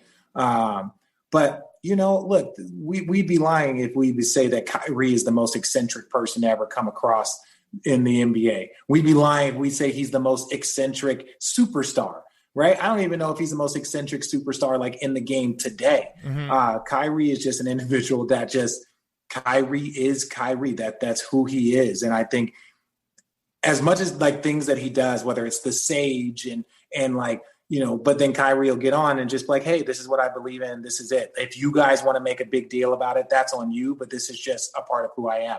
So I just take him for that. You answered the question, by the way, when you said Kyrie is Kyrie. Anytime you say Kyrie, Kyrie being Kyrie or this person being that, Manny being Manny, that answers it right there. So thank you. I agree. You're welcome. I agree. Just Kyrie being Kyrie. Let him be himself. So which head coach of the Brooklyn Nets do you think is most likely to win Coach of the Year this year?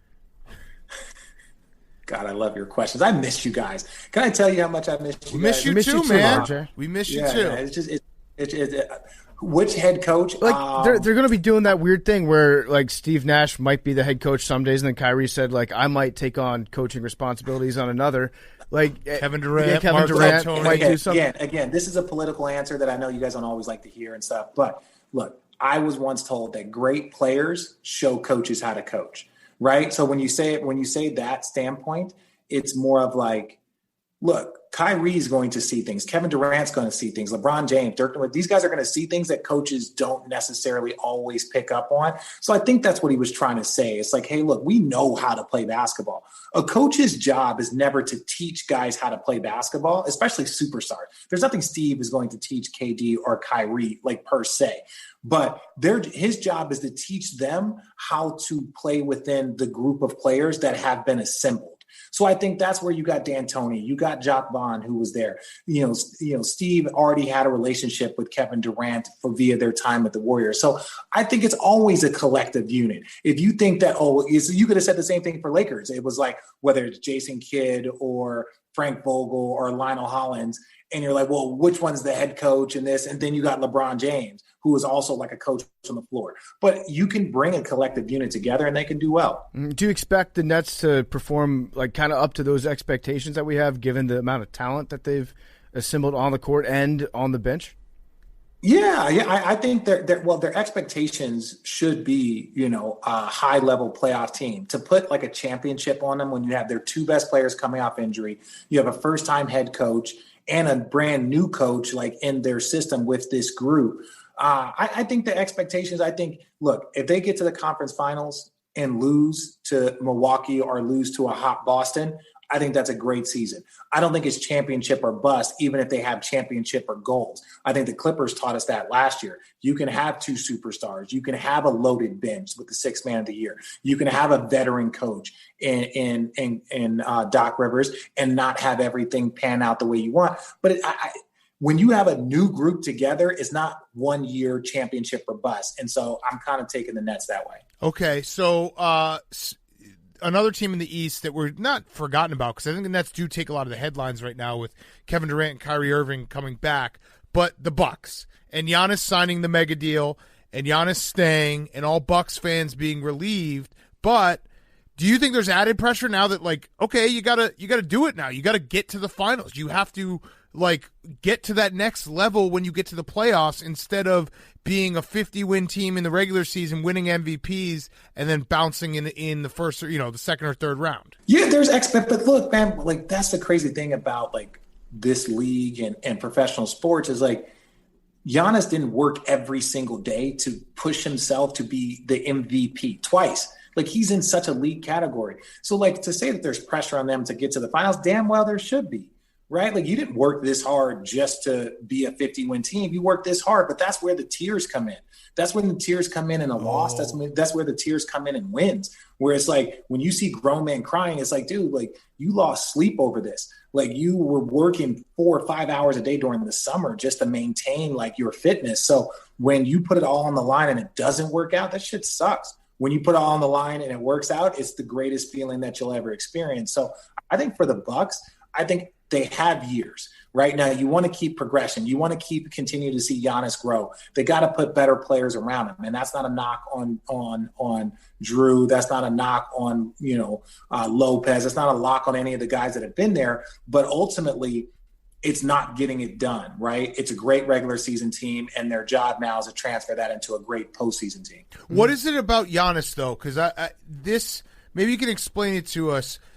The difference in playoff basketball versus regular season basketball, because you've seen it with James Harden as well, where these prolific scorers, these guys that are dominant in the regular season, you get to the playoffs and everything changes, and their style of play and being able to get easy baskets just goes away. Why is that, and how can Giannis, like, fix that? Well, I think it's some of it has to do with the way that they play in the regular season.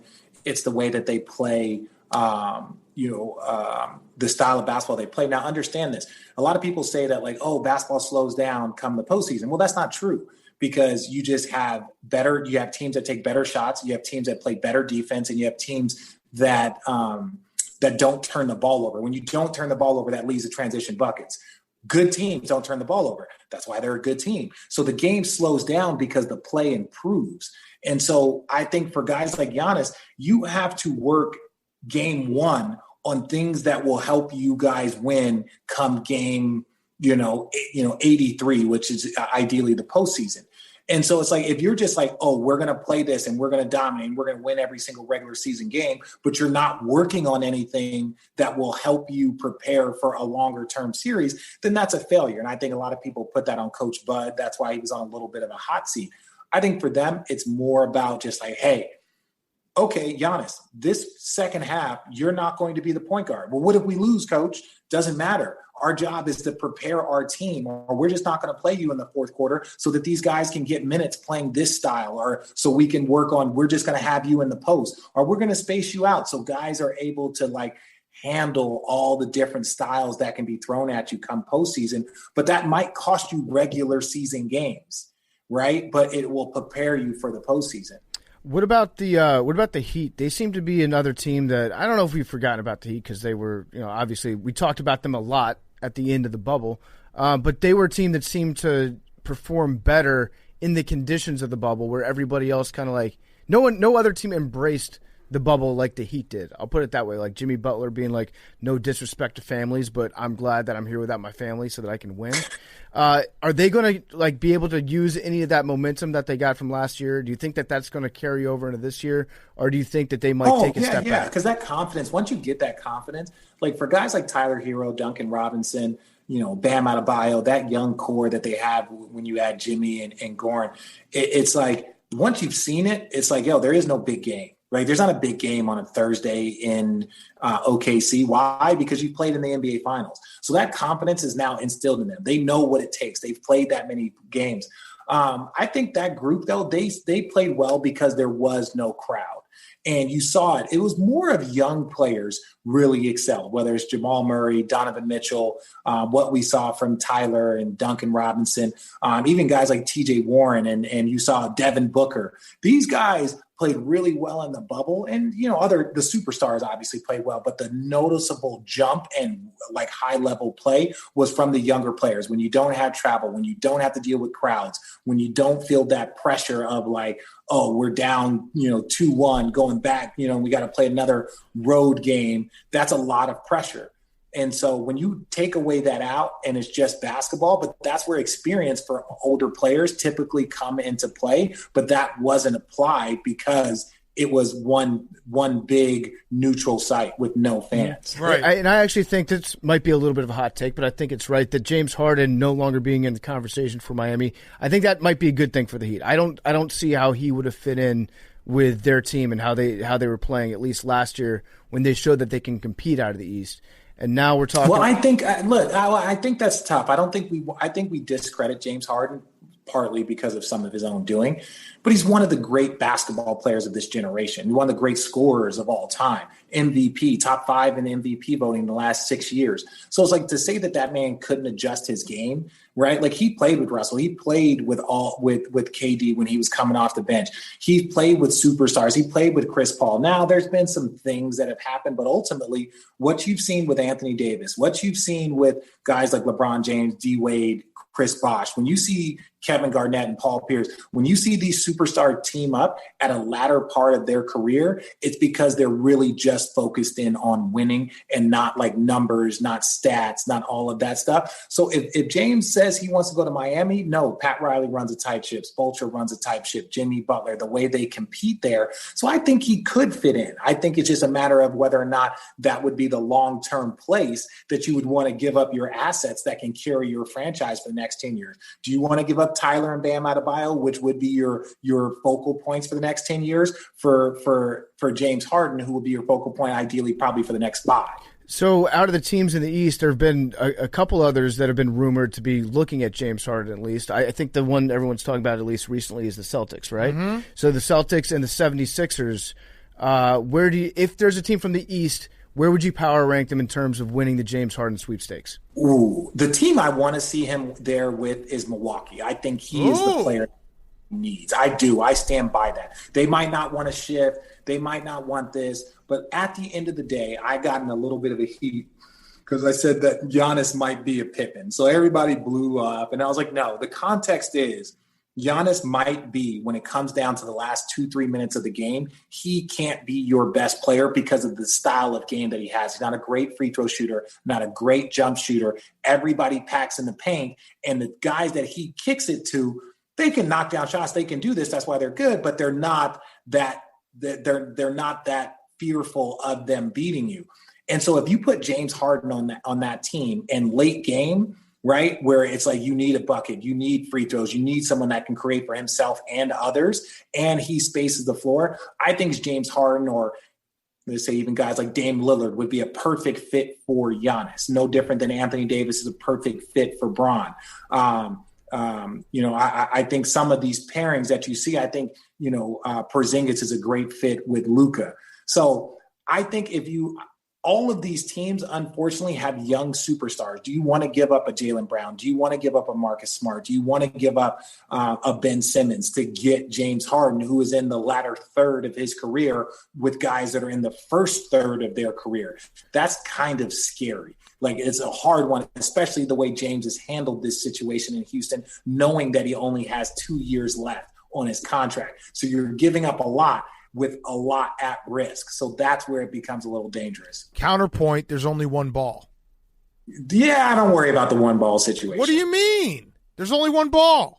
There is only one ball, but I just don't think that James Harden is like that guy that I know he's accomplished this, but when he's talking about he wants to team up in Brooklyn, he knows that there's only one ball. So when he says that statement, he's basically saying, like, I'm willing to give up being a 35-point-a-game scorer and losing in the second round, or possibly trying to squeak out a conference finals. I'd rather score 22 and go and win a championship. Oh, yeah. I don't doubt that he's willing to say that. Like, it's easy. That's the easy part, is saying it. I could say that. Like, yeah, you know what? I won't tell you what. Don't even worry about the Supermax deal for me. I'll survive on $150 million.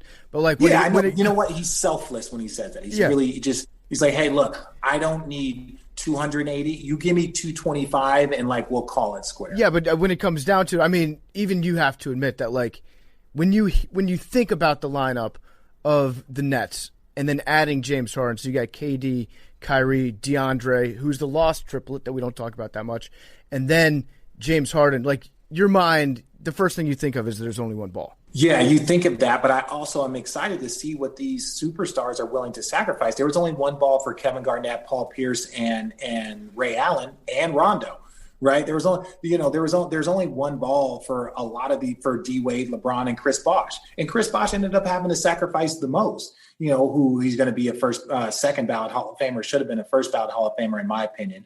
I think it was just part of that class that he was a part of with, you know, Kobe, Tim Duncan, KG, and all them. But there's always only one ball. And I think we've seen this over the course of history. So look, I want to see these guys sacrifice. I think one thing that James knows, that if he shows up on that team, sorry, it's Kevin Durant's team. It is, until Kevin Durant proves that he can't carry that load, the idea, and you're going to go into the season. It doesn't mean that he couldn't all of a sudden become the primary scorer because Kevin Durant might miss time or they want to be very cautious with him. So James can go out and play, you know, 95% of the game. So inadvertently, the team starts to kind of be structured around that scoring space.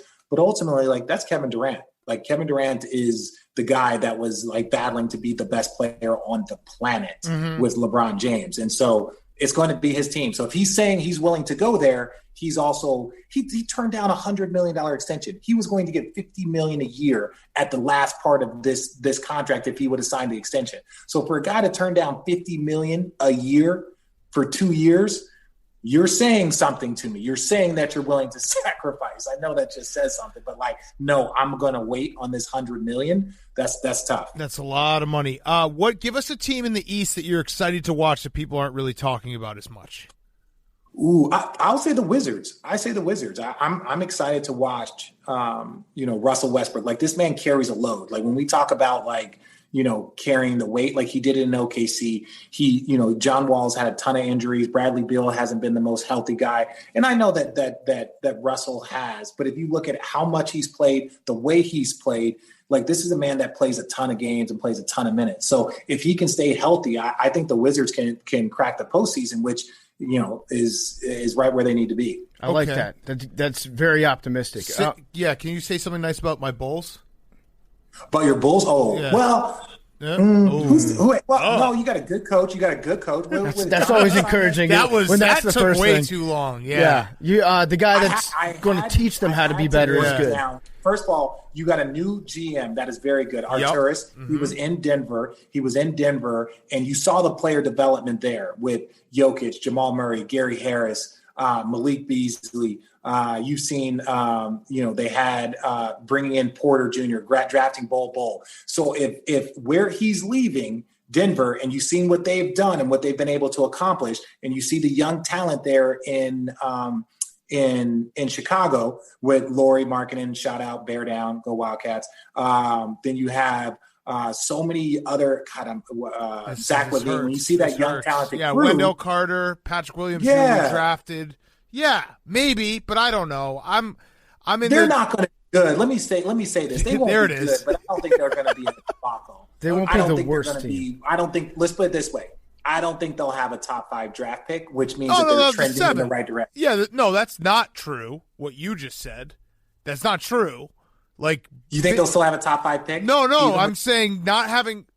If you say the Bulls will not have a top 5 draft pick, and that means they're trending in the right direction, I say that's not true because they'll probably have the 7th pick and be stuck exactly where they are. Hey! I said top 5, but if they end up, let's say they win 35 games this year. What if they improve? I think they have a proven coach. Yep. This guy is proven. He did it in OKC. He did it with different lineups, different superstars. He obviously won in college. He knows how to handle talented players. He knows how to develop talent. So when I look at this, I truly believe that that they have a good coach. They got a new GM that comes from a good place. So you should be optimistic. But on opening night, everyone should be optimistic. So I'm going to be optimistic. I'm not going to be a downer on anybody. Okay, I like that. In the top 5 spots in the East, I think most people probably have like some combination of the Nets, Bucks, Raptors, Celtics, and Heat.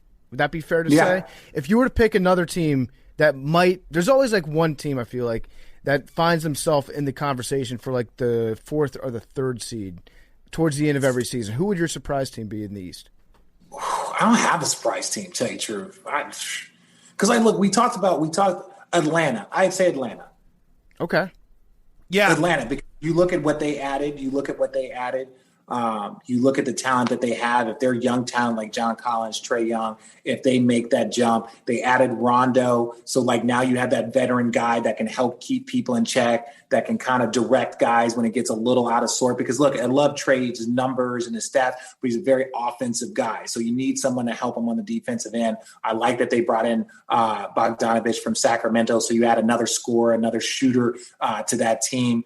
So I like the Atlanta team. They're the team that if they play well, and they're one of those teams too that like they might not get off to a great start, but in the middle of the season around the All-Star break, and they'll finish strong, and then all of a sudden they start moving up the ranks. So I like Atlanta.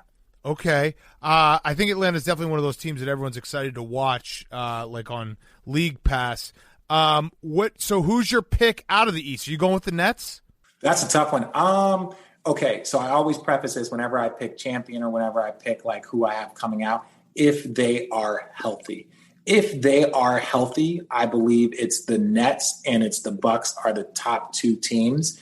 And if they are healthy, I think the Nets will. If craziness happens with COVID, I think Bucks or Celtics.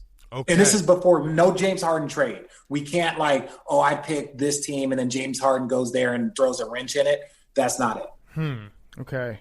But you said earlier that it's not fair to put any expectations on the Nets out of the East. Right. But you just now you're giving it that's your stone cold lead lock. Nets out of the East, championship. Anything less. What I heard from RJ was that anything less than a championship is a disappointment. I'm saying. Yeah. What I'm trying to express is that just because I believe they could doesn't mean like if you don't meet expectations, kind of like a la the Clippers, where you're like blasting them and like, you guys, what did you guys doing? Like this was a debacle. No, I'm not going to put those type of expectations like championship or bust.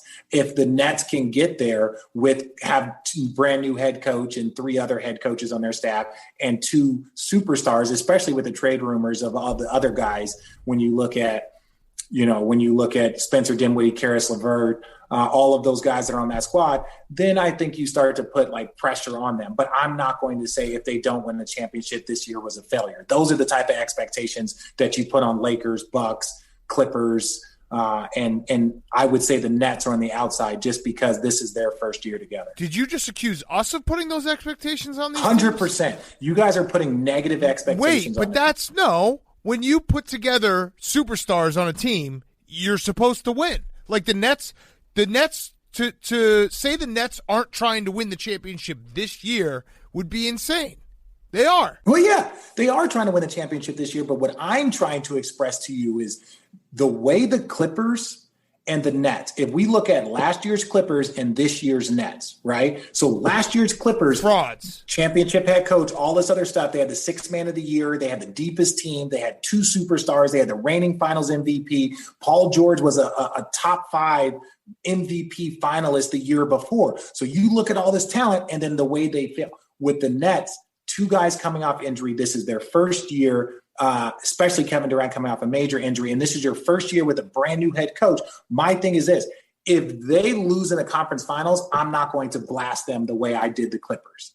And I mean this in a respectful sense because the Clippers up 3-1, let themselves and, got the coach fired. They didn't play well. Paul George didn't play well. So you're going to get a lot of heat. I think they're 2 different type of expectations. Okay. All right. So let me ask you this. This is my last question. And it's the final question is brought to you by Cross Country Mortgage, America's crazy good mortgage company. Go to ccmlens.com/take to learn more about your future home buying experience or refinancing needs, equal housing opportunity. You've been on a ton of basketball teams in your career.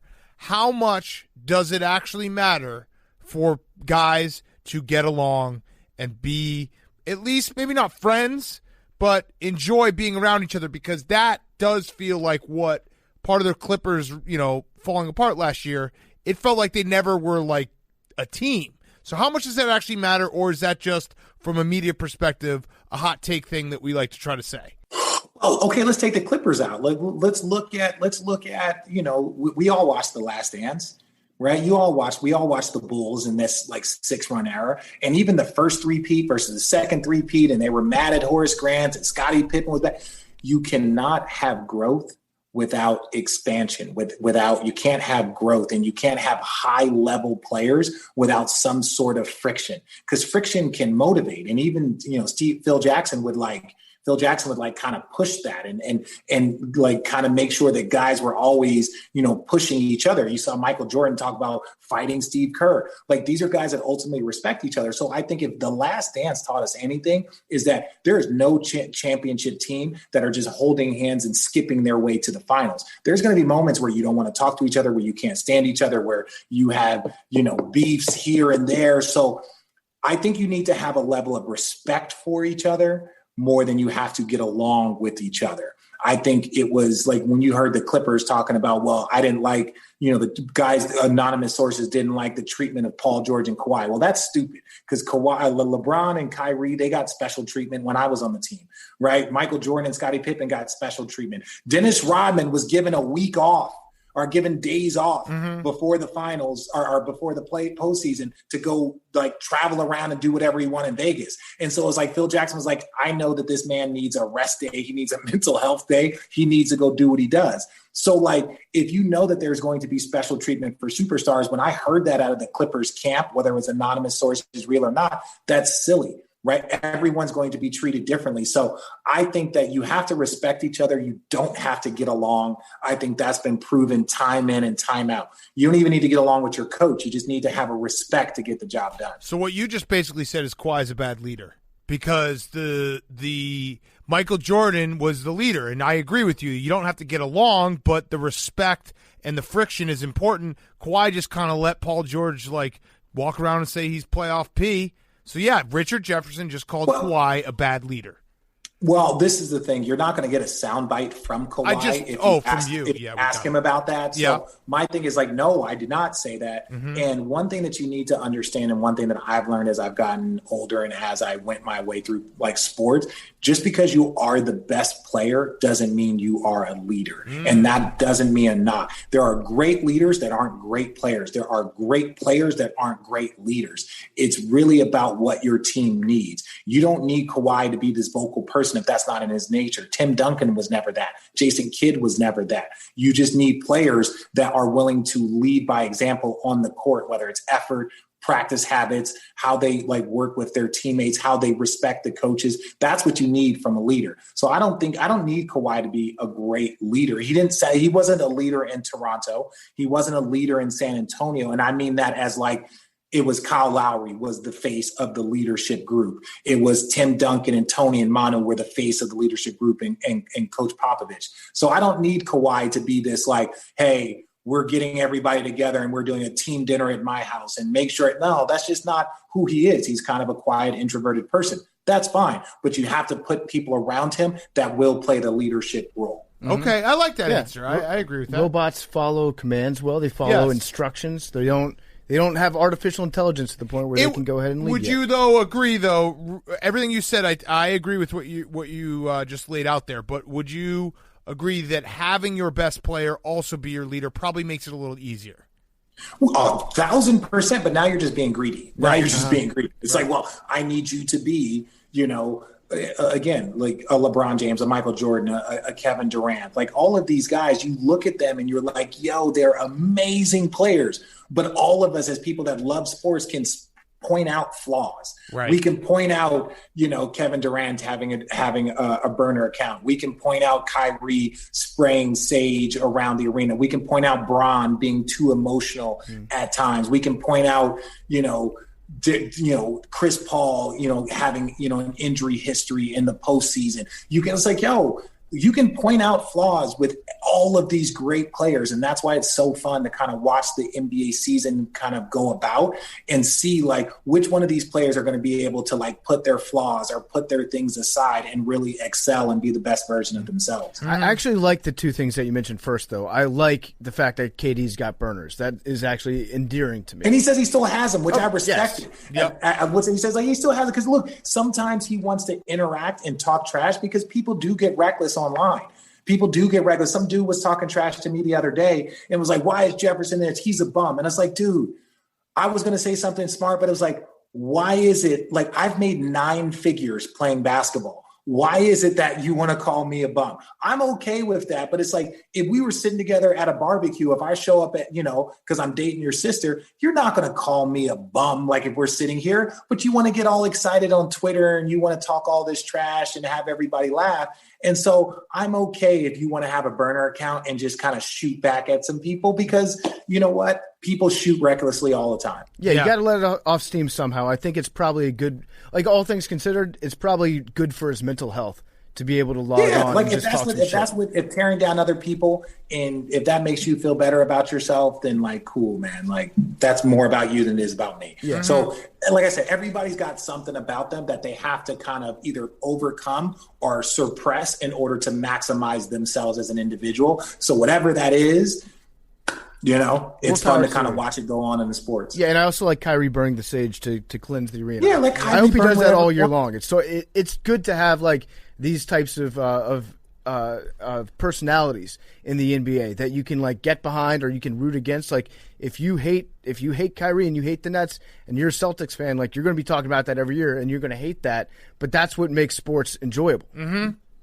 Yeah, it does. And this is the thing with no fans currently in NBA arenas, I think it's going to be, you're going to see players, I don't want to say get away with is not the right way, but it's just like when you're having to do things and you're being heckled every place you go, it definitely does add a different element. Yeah. Mm-hmm. Yeah. All right. Well, Richard, thank you. Good luck on Christmas Day. 2 games. Thank you. We want to preemptively say we're not that impressed. I know everyone will be talking about it and being like, oh, my God, RJ, he did 2 games.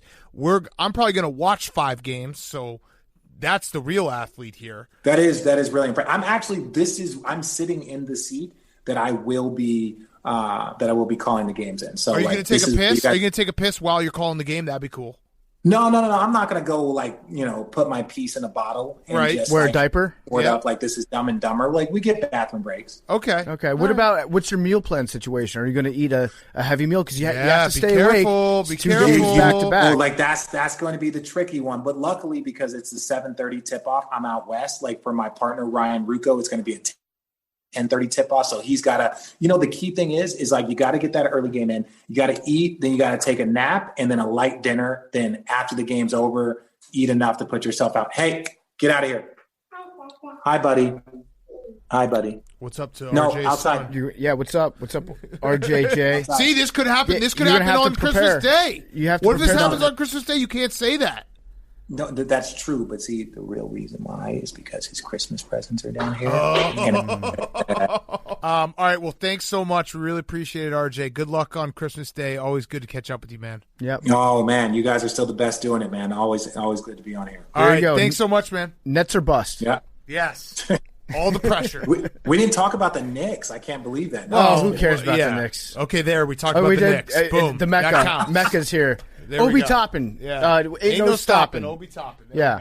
Ain't no stopping. All right, guys. See you, man.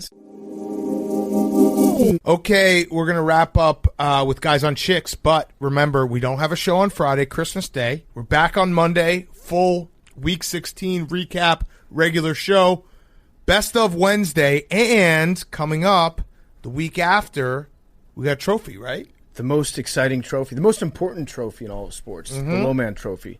It's for the nation's best college fullback. You heard us mention it to Army's coach earlier today. And we're only releasing that one because we are collecting all the nominees. Right now he's received enough votes, so Jacoby Buchanan is a Lowman Trophy finalist, but we've assembled the council of fullbacks, which includes John Kuhn, Lorenzo Neal, Vontae Leach, Alec Ingold, Cullen Gillespie, Anthony Sherman, Jacob Hester. The list goes on. Tom Fernelli? Tom Fernelli / Hank.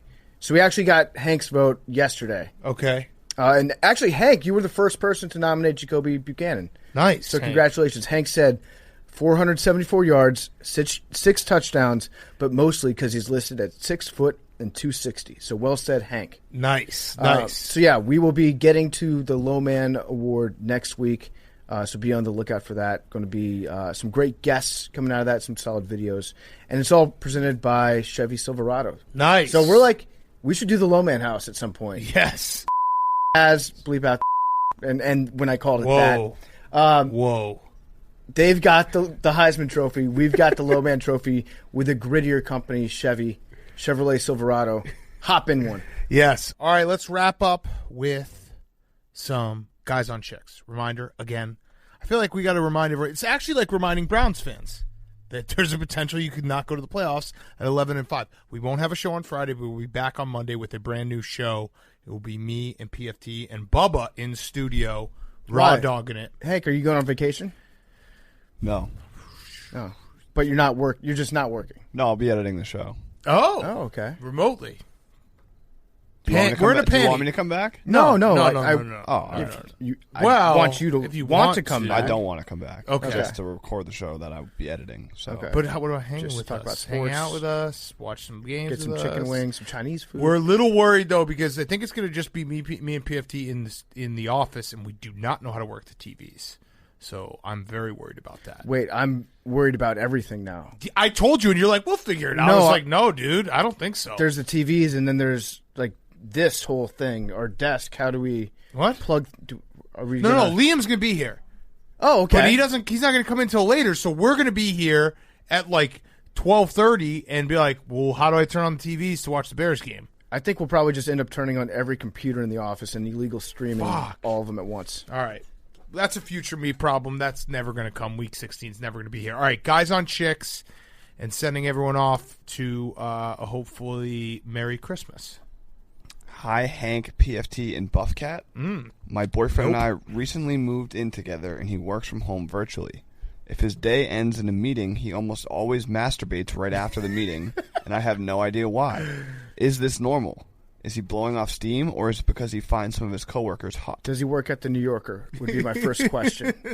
Yeah, it's just a reflex. Did he I work think. at the New Yorker? Yeah, I think that's just a reflex more than anything. It's like, okay, well, it needs it's like almost stretching after like working out. Well, dirty little secret about guys is this very same screen that we look at when we're working.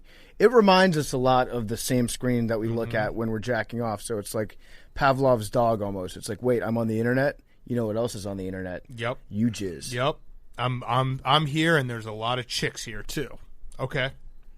For Christmas, I wanted to get my boyfriend a cameo from the two of you guys. I've been sliding into DMs but haven't been noticed. I'll cash up $100 if you could give him a shout out. Shout out that guy. you. What's beautiful about this is that any girl that's listening right now could be like, this is from me, and I paid $100 for this. So Merry Christmas.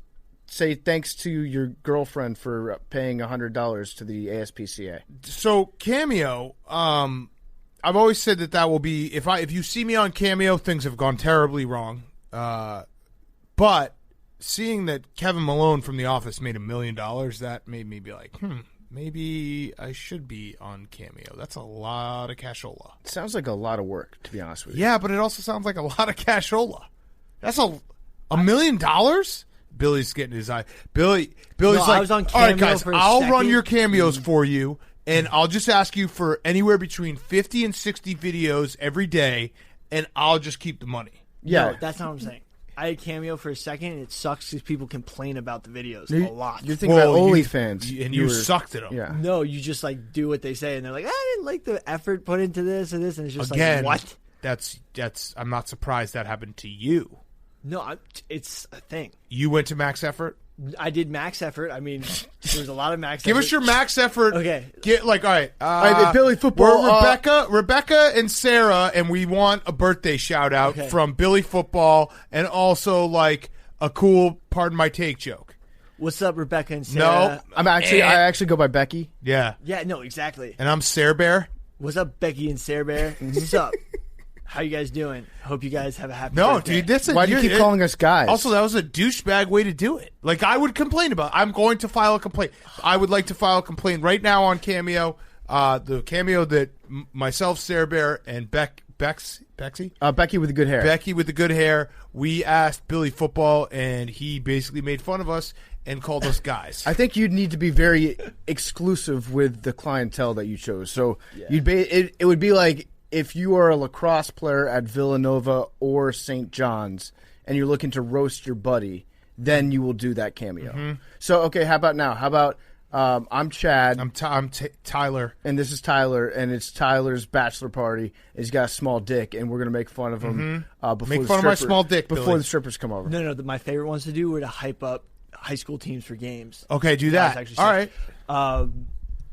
Clarkstown South, heard you got a huge rivalry game this weekend. I'm just here to pump you up. Guess what? I'm working for Part of My Take, but I'd much rather be about to play Whoa! to get an undefeated season than no. It's actually like it's super. I read this whole story about this team that was like Wait, but dude, you 9-0. don't want to work here? Dude, anymore? I'd rather be in high school. I'd than rather work be in here. high school than and work about here to go in this 10-0 hellhole. for a championship because that's like We're those that guys are bad. about to run through a wall. They're going to It take was City, sick. Big Cat. No, they were about, no, seriously, like they're about to beat Billy their rival. is what's his name from Can't Hardly Wait? Jerry O'Connell, right? Stifler. No, no. I'm much, What's dude, Jerry I, like, O'Connell? those Is it Jerry guys, O'Connell? like From Can't Hardly Wait, right? that was so Jerry's hype. in that? I'm pretty sure. Seth Green. It was so hype. No, Anyway, it was. I'd much fuck. rather. Billy's the guy in Varsity Blues that But goes just to the for high that school week- party and gets hit in the nuts with a baseball bat. That's the No, dude but from. Yeah, that's just the guy. Yeah, for a Can't week. Hardly Wait. Trip McNeely, Jerry O'Connell. No, but just for that week when they're about to play that big game, and then like 2 hours if they win after that game, it's like the You're greatest. Trip McNeely. Yep. But like it's the greatest high ever. Like Yep. there's nothing You're Trip else like McNeely. it.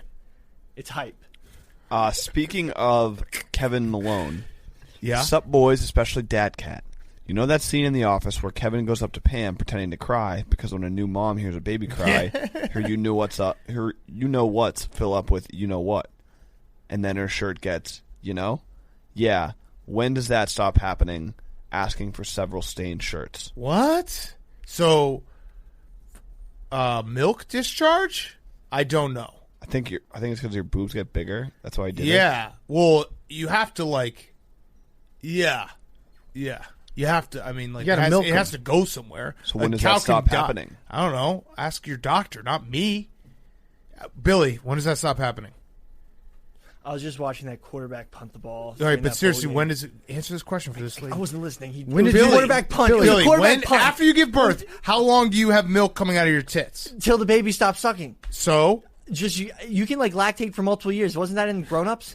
Yeah, there you go. Yeah, I think there Okay, was like so- a mom that was breastfeeding on the cover of Time magazine to her like 9-year-old son at one point. Game of Thrones. You can you're keep thinking going. of. Yeah, I think Game it's of like Thrones. really good for like keeping weight off and stuff. Yeah, all right. So there you go. Yeah, There's your okay. answer. So keep doing it. You're good.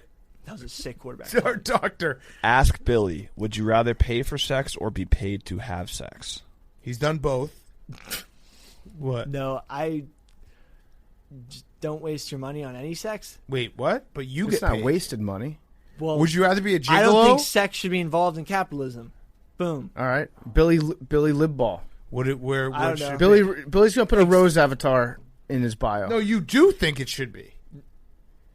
Not the act. No, you think it should be legalized prostitution, or you don't. He thinks it should be legalized, but you shouldn't pay for it, which would not make it sex work Legalized. anymore. I think that the government should provide Sex to Okay, all agreed, the dudes. agreed, Exactly. agreed. All dudes should get and girls their and, dicks and sucked. chicks. It's called Yeah. a stimulus bill. Yeah. How come I can't get any Stimulating. grindage? Billy Yeah. literally will run for president, being like, "Yo, you want your dick sucked? Vote for me."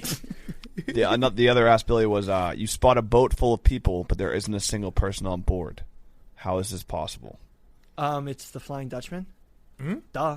The ghost ship. No one on it. Ah, yes, Duh. correct. Or also, I saw this one thing that there was like this explosion on there was like a rum distillery or something. It was some sort of alcohol related shipment, and there was an explosion, and all the alcohol burned up, but it didn't burn the ship, but just eviscerated everyone on board. I actually saw that too. Oh, Eviscerated? no, it's if all the people on the boat are married. So you spot a boat there isn't full a of single people, but there person isn't a on single board. person on That'd be the board. lamest cruise to go on. Shit. There's like Wait, Google the boat that exploded and there was no one on it. No. Okay. Someone knows what I'm talking about out there. that's a Jameson Irish whiskey commercial. Yeah, no, Kraken. No, because the Jameson guy is like Oh, wheeling yeah. a barrel onto the Yes. board. Yeah. Where the fuck is Jilly? Billy ate her. Great question. Jilly is living her best life. No, Billy actually did. He pushed her down a flight of stairs. There wasn't room enough on this couch. Way to go, for two Billy. people. Way to get in on the joke. No, she's around. We'll have her come back. I mean, she's old. Yeah. we're in a It's- pandemic. yeah, we can't have her She's around. not We'd that rather old. not her risk coming into the office. Once we all have the vaccine, Jilly Football will come visit us. She's got a very sweet-looking grandchild. Also, I saw that. Also awesome on Twitter, as always. All right, last one. Hi, Thick Cat, PFT, and Secretly Hung Hank. Whoa! You wrote this yourself. My boyfriend claims that he's seen at least 10,000 vaginas in his life. He's currently 27. He claims that through porn thumbnails alone, he's seen thousands. His other friend swears he's seen millions. Is this even possible? Millions, no. I don't think there are a million vaginas out there. Thousands? They're so rare. Thousands. Thousands for sure, yes. Yeah, especially with the thousands, new... but I don't know about 10,000. But the new thumbnail where they actually, like, they'll play the video, the shortened version, when you hover over it, I feel like that will change the calculation pretty quickly, right? Now, is it different vaginas? Because if you're super into, like, one particular vagina... Right. Online, hypothetically. You have a porn wife. If you've got, like your main squeeze... Mm-hmm. Billy? Tiana Trump. Billy? How many, Billy? What's your number? I think porn's really bad for society. Yeah? Go off. Why? No, I think that like a lot of like stuff gets. Yeah. No, I mean, okay. You get unrealistic expectations it's like for a lot sex. of bad things come out of porn. Yeah. So I say that too because then girls won't see that every guy's got a bigger dick than me. Like that's just an unrealistic expectation. It's just like I'm gonna go with 100 again. A lot of bad isms come out of porn. Not orgasms. 100. I'm gonna go 8. 40. 31. Liam has. Oh, you're trying again. But I'm trying not to get it. 31. I don't even remember what I said. You said 31. 8. What is that? 91. Oh shit. Same. It was almost 31. 91. All right. We'll see everyone on Monday. Merry Christmas. Happy holidays. Happy everything. Love you guys. Reindeers are also known as... He's making it up, folks. He's making it up. We can see in his face he's making it up now. Reindeers are also known as... No, I forgot it. He's making it up. No, I forgot it. It's in Finland. Yeah? Snow elk. Northern elk or something? Billy... I forgot the other name for reindeers. Also, I'm told that your last animal fact was incorrect. Okay, I'd like to make a correction. Cows can go downstairs. Cannot go down steep, long flights of stairs. They can go down 3 steps, but they can't go down long flights of stairs.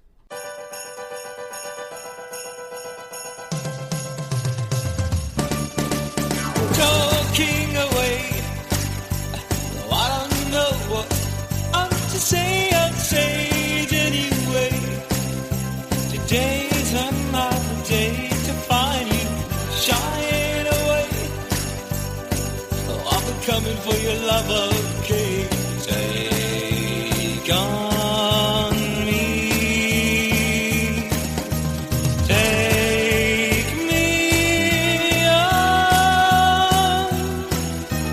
I'll be gone in a day or two.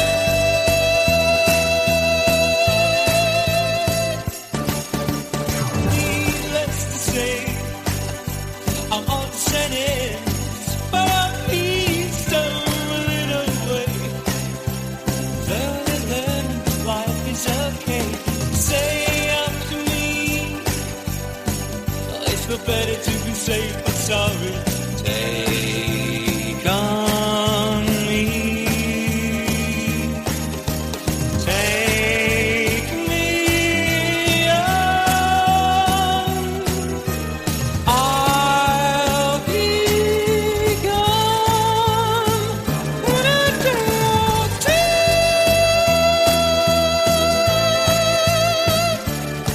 Oh, things that you say, yeah, is it life just to play my worries away? You're all the things I've got to remember. You're shying away. I'll be coming for you anyway. You're shying away. I'll be coming for you anyway. Take on.